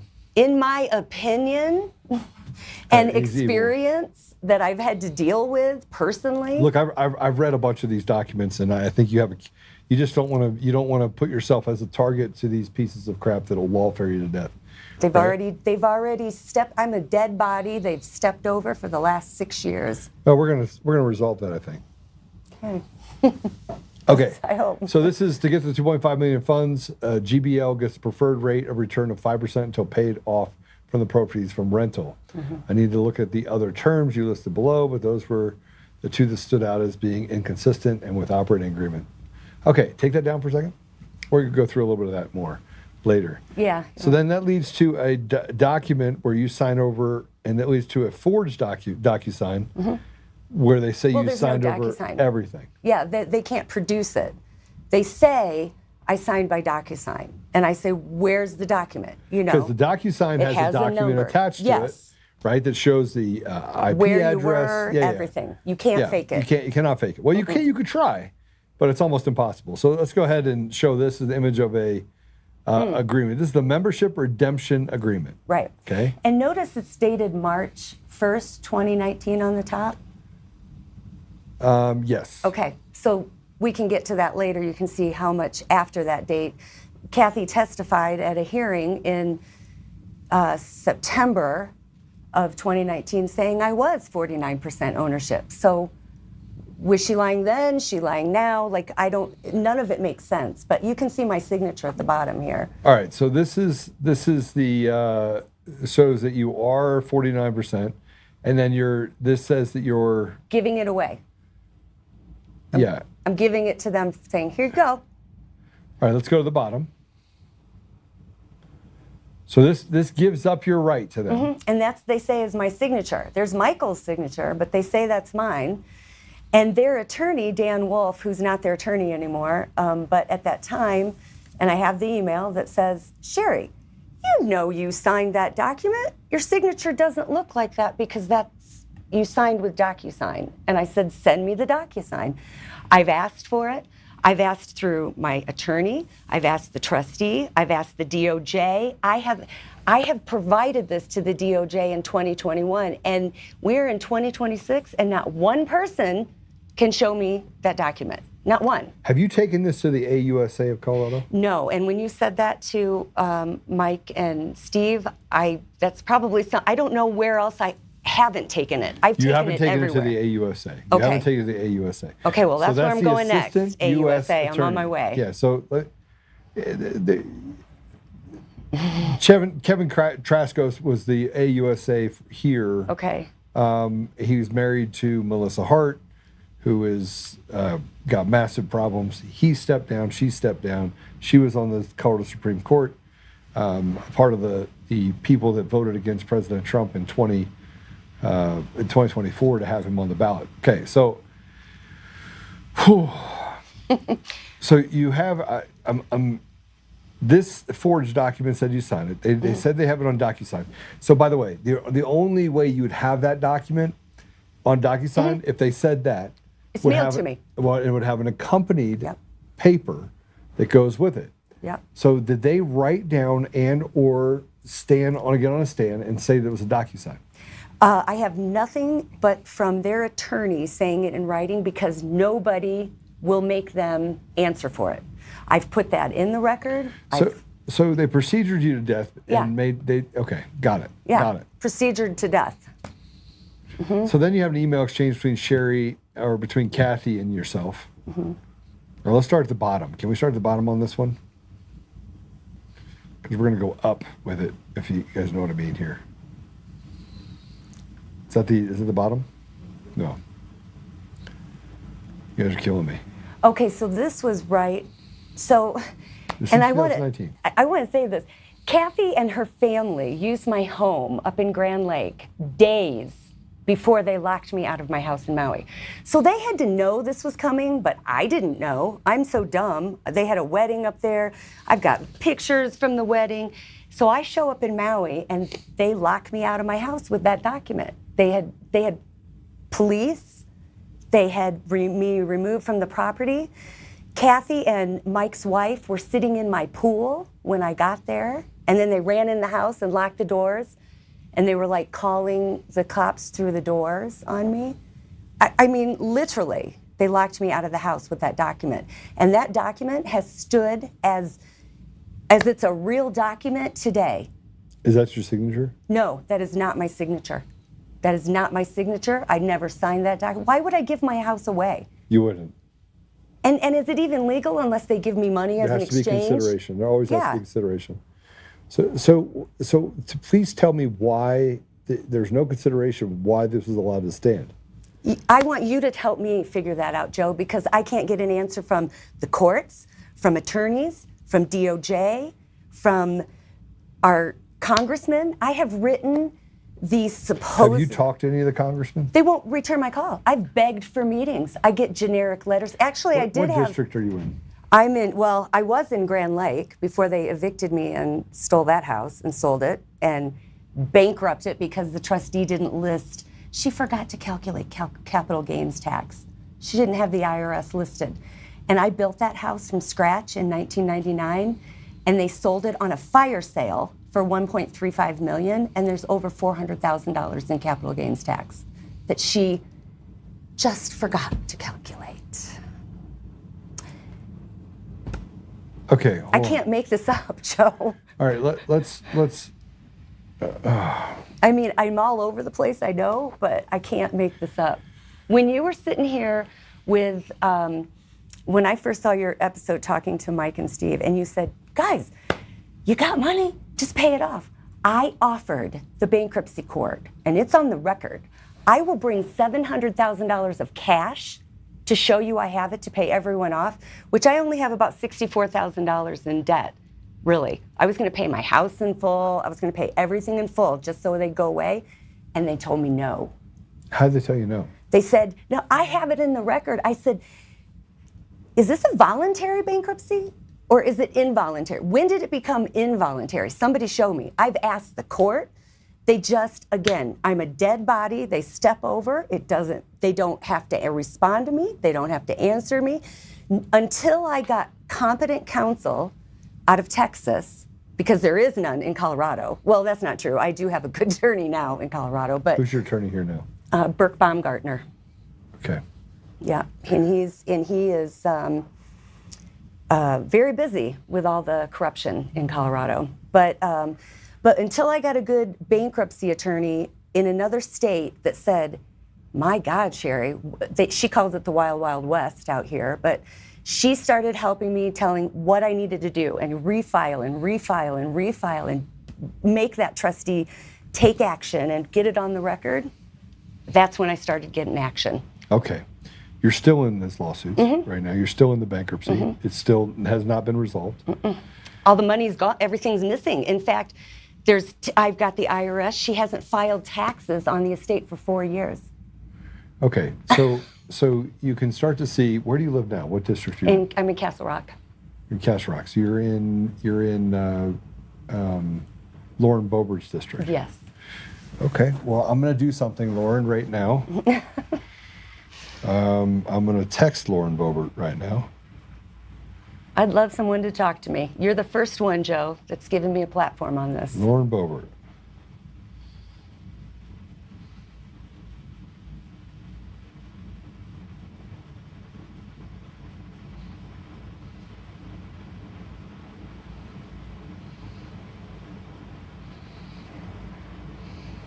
Case is airtight.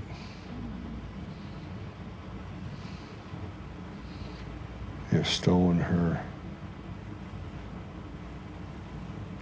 $6.3 million is missing from the AB schedule. They shut my company down 3 times, and missing. Yeah, I just want accounting. Where is it? Why can't someone tell me where this is at?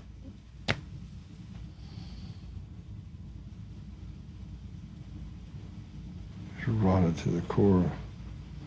Hold on, sorry, I'm doing this one more time. No, I love it. And is in your district. You could really help her. Or maybe I can help her, help others. They've ruined, what they've taken from me can never be replaced. And what they've done can never be restored. But what I can do is, because now I'm really good and I've learned this system, is I can help others. And that's what my goal is here. I'm going to stop it so this doesn't ever happen to anybody else, ever again. Busy. This is important.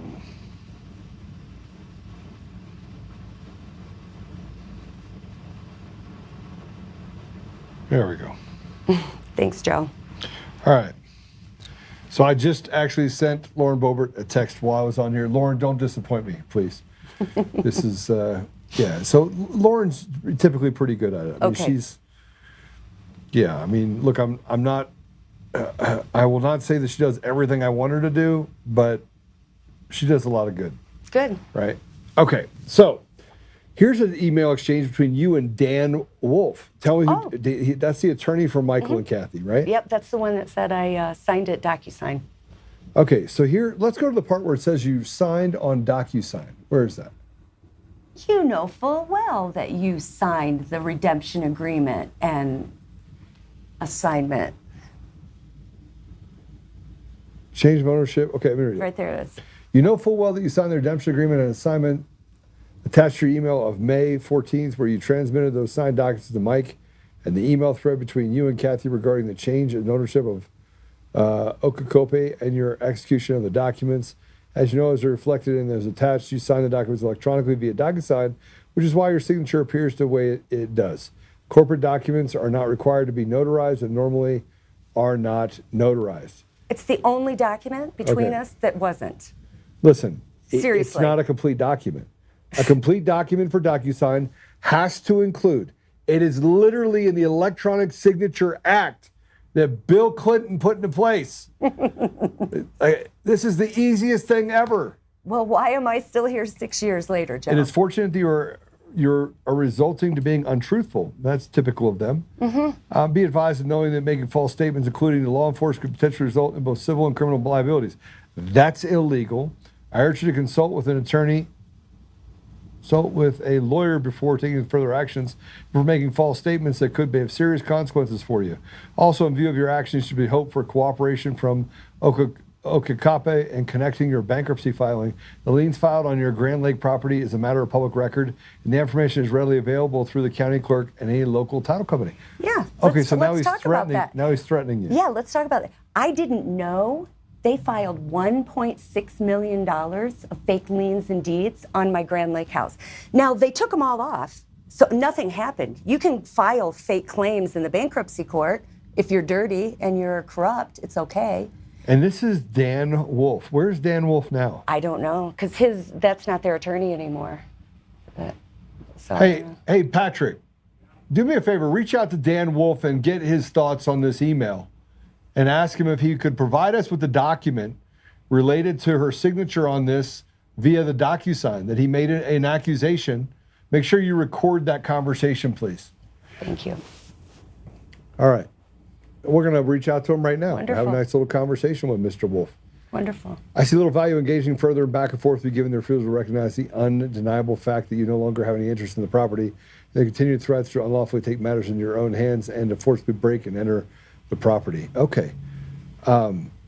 This is thuggery. Oh, so there's not even words for what they've done to me. There's not even words for it, Joe. I mean, who? Now They're soulless. They're soulless. Let's talk about the lawsuit you have. I'm in the middle of that right now with a guy named Eric Coomer. Oh, yeah, I've learned about him through you. Oh yeah, it's pretty good guy. I mean, yeah. Just ask him. Mm-hmm. So there's a lawsuit that was filed. Let's put this up. Mm-hmm. Yeah. This is in the Second Circuit, state of Hawaii. Who's your attorney on this? Valentine was her name. Valentina? Mm-hmm. Okay. And you filed this lawsuit against them. When I got there and they locked me out of the house, I was living in my car, going to court. I didn't have a house. You can't just go to Maui and get a house.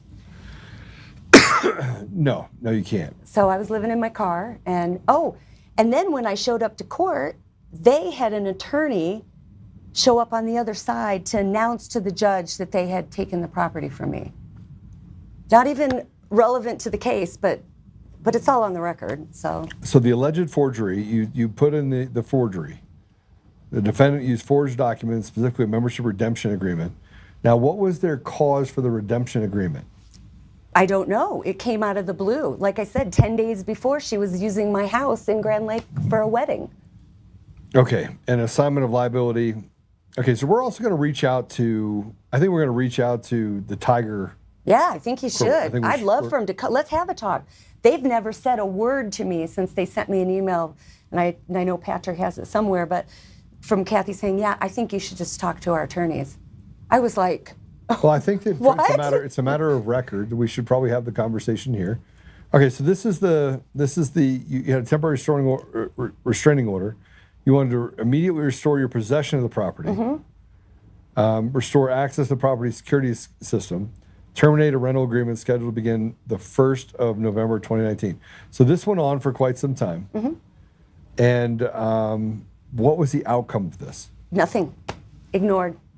I don't even know. I couldn't even tell you, Joe, what the outcome is, because the trustee just didn't do anything in Hawaii. She didn't do any, I have 2 builders, I have claims, I have, she just did nothing. Okay, let's go to this one. Who's David Miller? Oh, David Miller is the attorney that was hired Put up 9. By Jeannie Yago, who's the trustee. Okay. And they hired Mr. Miller because he was supposed to get the $1.6 million of fake liens and deeds taken off of my home in Grand Lake. Okay. And they're the ones that made the deal and said, hey, if you'll let this settlement go through, we'll, and it's on docket 93-1, page 7, they put a paragraph where they will release my company so I can now go after them for breach of contract and just get it out of the bankruptcy court, right? And I said, okay, all right, we can do that. And this was all negotiated. What year was this? This was 2022.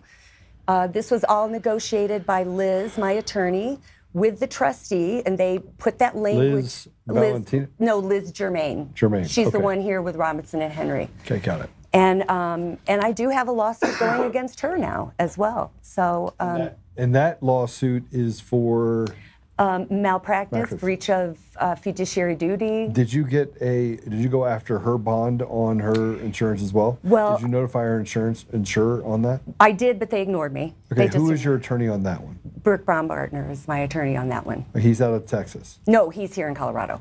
Okay, perfect. Where does he reside? He's oh gosh, I emailed Patrick the district he's in. I can't remember. Okay. Hey, he told you what? He told you this is absolute horse crap? Well, it took him, it took a long time for them to look at everything. Yeah, and then I know because it was a lot for me to.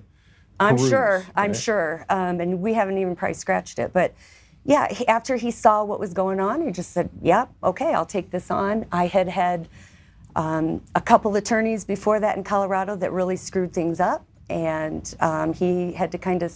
I mean, we really don't have good attorneys in Colorado. That's just a fact. They pretend, but they really don't know what they're doing. And compound that with the judges that either don't know, don't care, or all work together. I don't know what the answer is, Joe. I'm just I'm like you, trying to get to the bottom of this. Okay.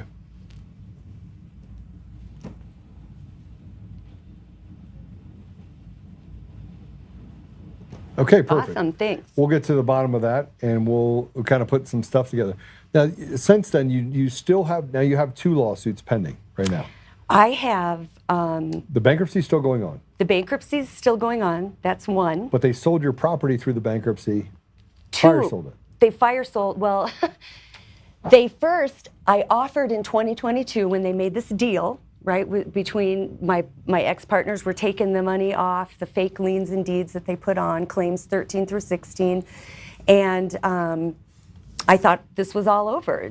All I had to do was just pay people off, right? And that was a motion to leave the bankruptcy. Well, at this point, not yet. That wasn't until 2023. So Judge Brown was my first judge, and I'm going to say I think she was a good judge. I think she was fair to me. Okay. I think she saw what the trustee did. What caused the bankruptcy, the collapse? Was it the relationship with Kathy and Michael that caused the collapse, or was there a business underpinning business viability that caused this? I think it really was based on what Swanee did to me that pushed me in, and the 2 contractors that were corrupt before that. Those were the builders. The 2 builders, Wide Open Construction. And actually he did a lot of good things when he came on because he fixed a lot of things from Volk, who can't spell, Brian Volk, cannot spell construction. Well, there's not a lot we can do about stuff going on in Hawaii, right? I mean, but I'm insured for that. I'm insured for that. Did you go to your insurance company? Did he have insurance? Let me tell you about that, Joe. So I'm a commercial insurance agent. I manuscripted an endorsement because when you go to court the insuring agreement always controls, right? That's what it is. So I changed the insuring agreement with this manuscripted endorsement to cover construction defect. Okay. Not only did I do that, but I defined it. Like there's letters that attorneys have looked at it and said, this is covered. We got to make sure we stay in line with what we're talking about. I know. Because you want to go like this, and then you're going to lose people, right? I know, you're right, thank you. But anyways, long and short of it is that I have $10 million worth of insurance that the trustee could have collected on because they are viable claims. Okay. But she was either too dumb, too corrupt, didn't care, or was being steered by this, her attorney, David Miller, who definitely is corrupt. I offered them $80,000 for sending a letter to end this, right? This was in March. I hired a TPA to talk to them. I said, we're going to pay everybody off. I'm going to give you $80,000 for your fees. Thank you for sending the letter. And he demanded $380,000. $380,000. So my TPA said, well, Mr. Miller, can you explain why? Can you show me justification so I can? Nothing.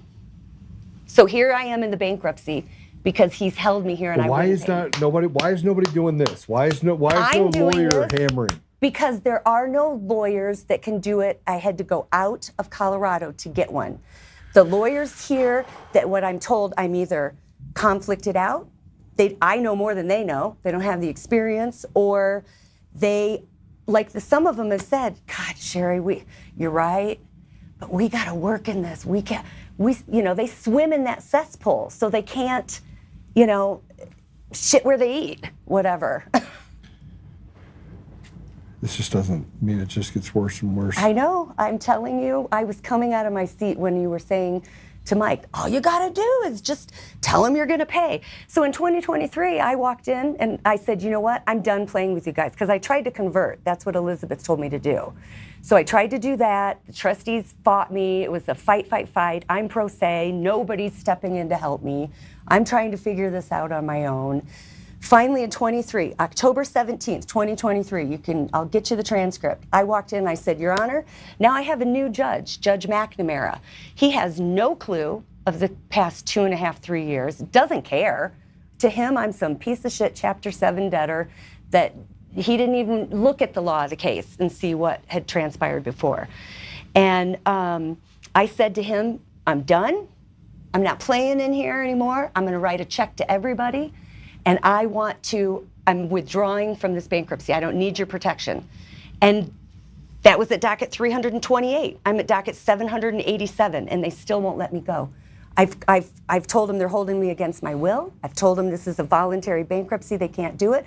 I said everything to him that you said to Mike on the show, right, Steve, and I'm telling you, it doesn't matter. The DOJ doesn't help. I've set up drop folders with the DOJ and dropped stuff and said, get your trustee off this. The problem is that there's too many people that are having these same problems that they have to just basically throw them all out. Well, I think that people... I mean, I don't know how you... I don't know how you have a functioning society. We don't. When you're stealing from average everyday people every day. They just didn't expect me to fight back like this because most people couldn't and wouldn't know how to. Here's one of the comments we have. Nobody can afford an attorney, Joe. Yeah. Lawyers know exactly what they're doing, and the longer they keep cases going, the more money that we'll make. The average person can't afford an attorney. That's right. And even if you can afford them, you'll pay for it and you won't get shit. They don't know what they're doing. Why does a trustee not have to take an exam to know that she knows how to, or he knows how to be a trustee? So let's look at this email exchange with Tim Swanson. This is recently? Yeah. Tim Swanson is their new attorney, my ex-partner's new attorney. Okay, so let's read some of it. Is this the bottom of it or the top of it, guys? Okay. So this says, I write in response to your email sent at 12:13 a.m. Sunday morning. My firm is in the process of being retained by Mr. Shadunas and Miss Knudsen. We currently only represent 1450 Oka Copa and Gan Bai La. Yeah, that's Chinese for bottoms up.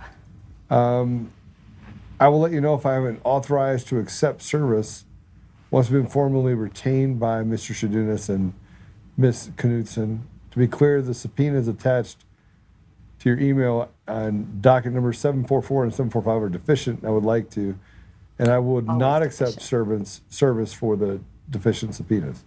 Please send me the complete subpoena packet you did issue, however, so I can review it thoroughly. We reserve all rights, including moving the court to quash deficient subpoenas if not corrected. And you can see that's Tim Swanson, and he's attorney at law at Frost Brown. Yep. Todd. Okay. Yeah. So what this is about... This is recent. This is recent because now... When was this? This was in probably September 2025.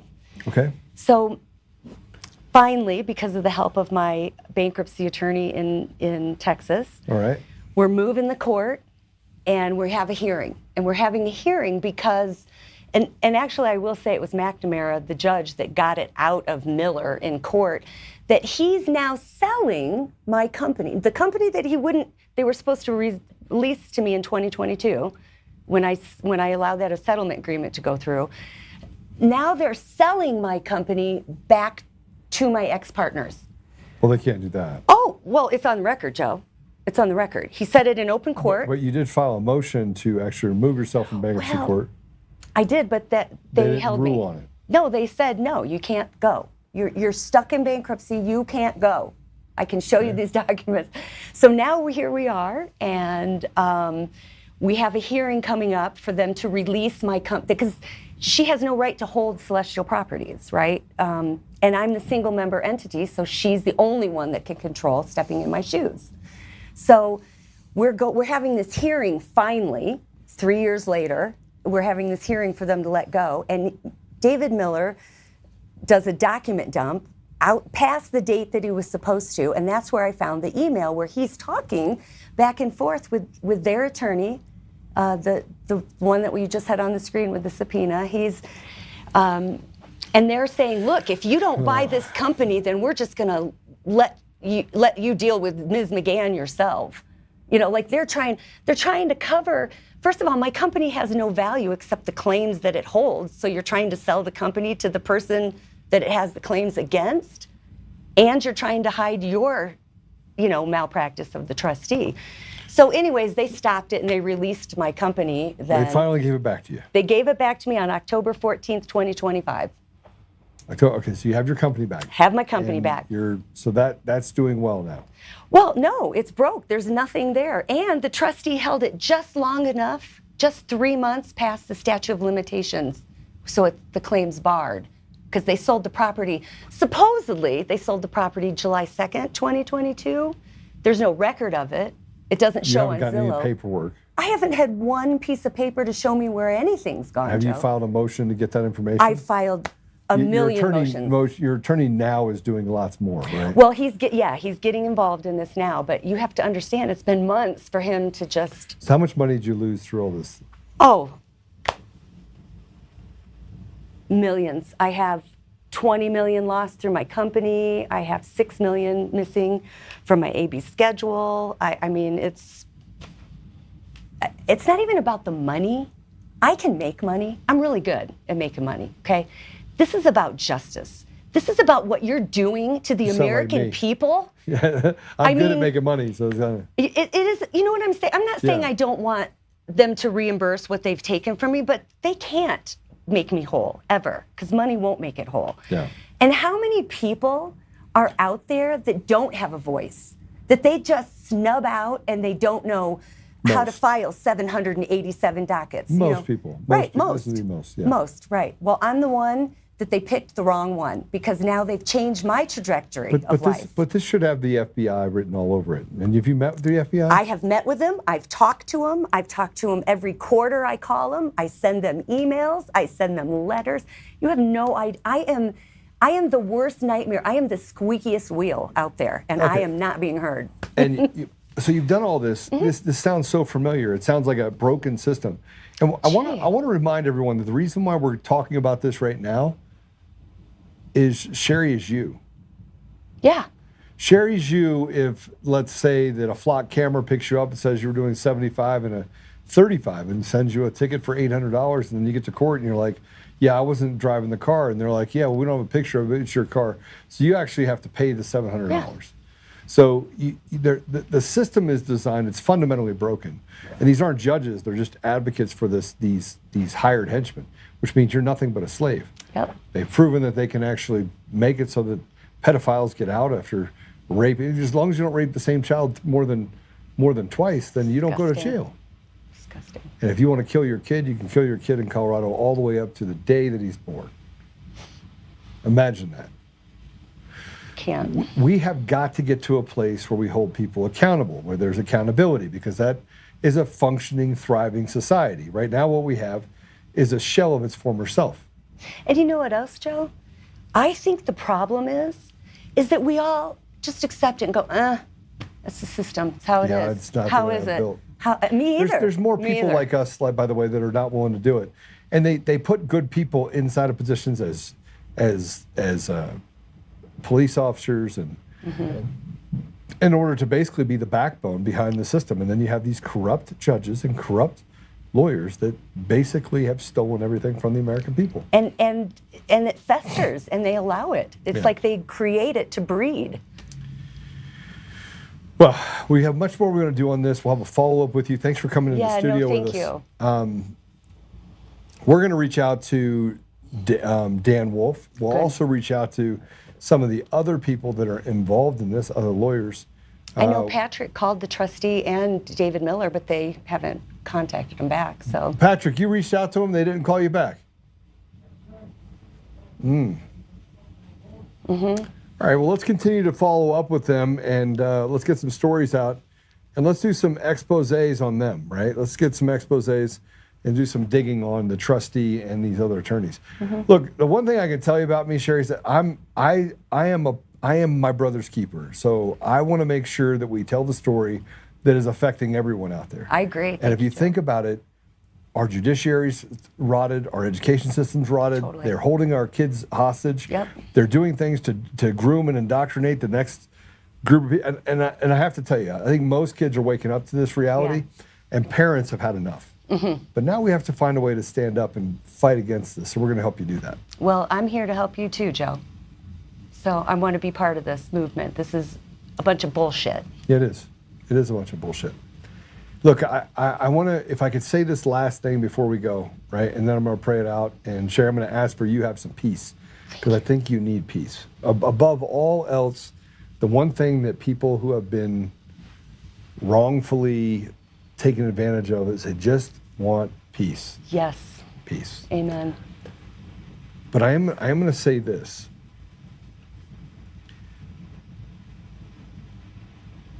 At some point, we're going to have a reconciliation.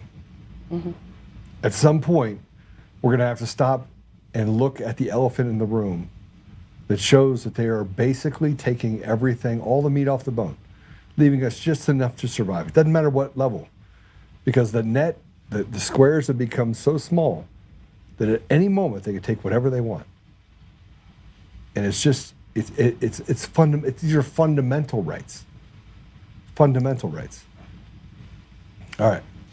Apple Podcasts, Google Podcasts, Spotify, Pandora, iHeartRadio, TuneIn, and more. You go see all the fun stuff that we have over there. With everything that we're saying, there still is hope, because frankly, we're fighters. And we have to continue to fight the battles that come before us. And look, nobody said that life was going to be fair.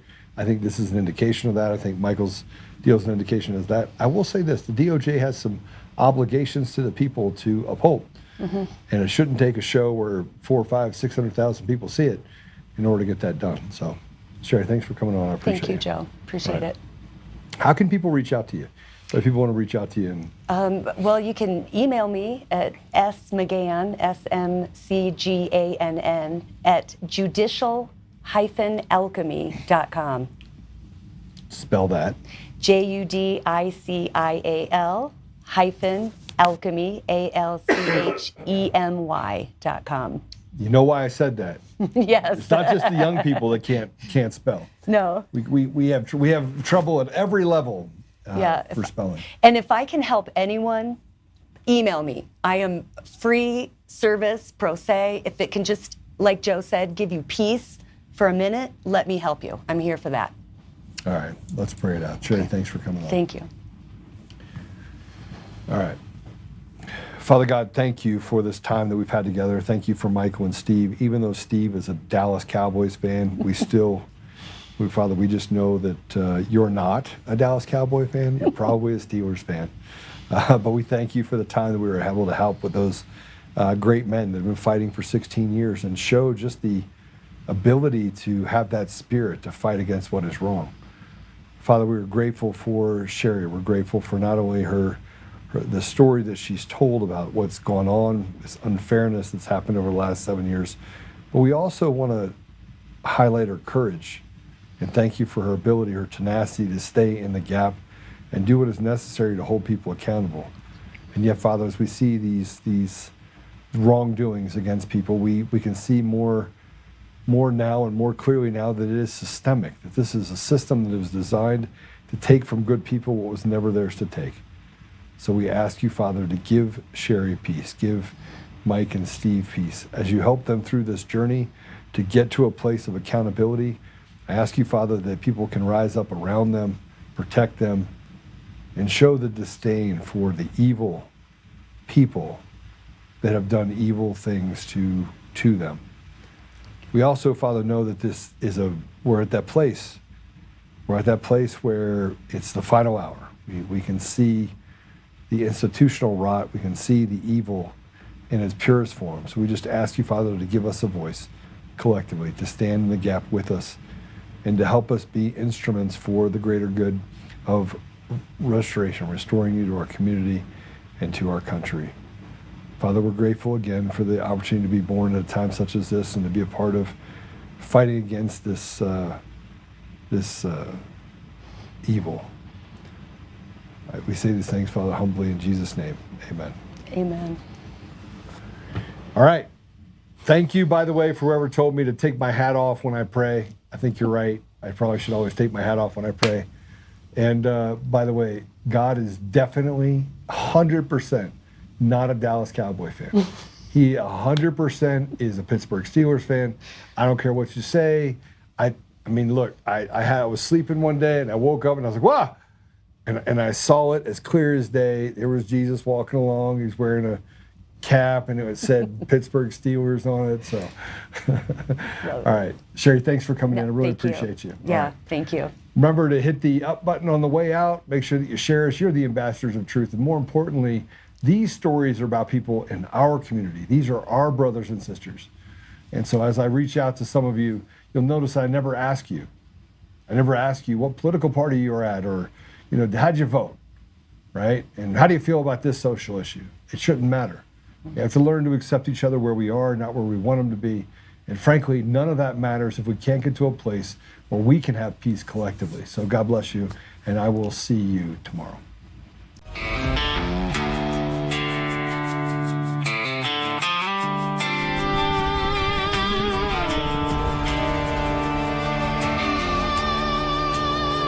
Rise up untamed in the heart of the fire where the wild ones roam. Joe Oltmann's calling, bringing truth back home. From conservative daily to this untamed fire, we shatter the silence, lifting spirits higher. No chains can hold us, no lies can prevail. Authentic and fearless on this rugged trail.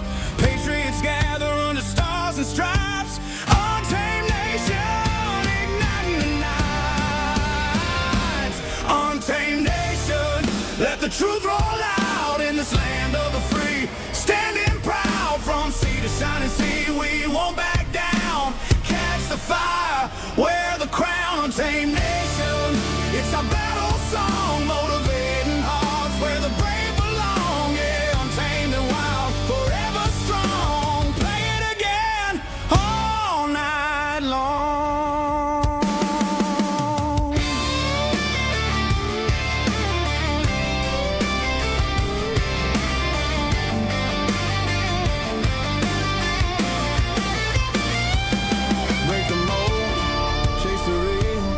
No more games, time to heal.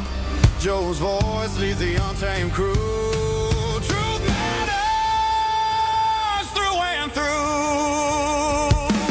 Untamed nation, let the truth roll out in this land of the free. Standing proud from sea to shining sea, we won't back down. Catch the fire, wear the crown. Untamed nation, it's our battle song, motivating hearts where the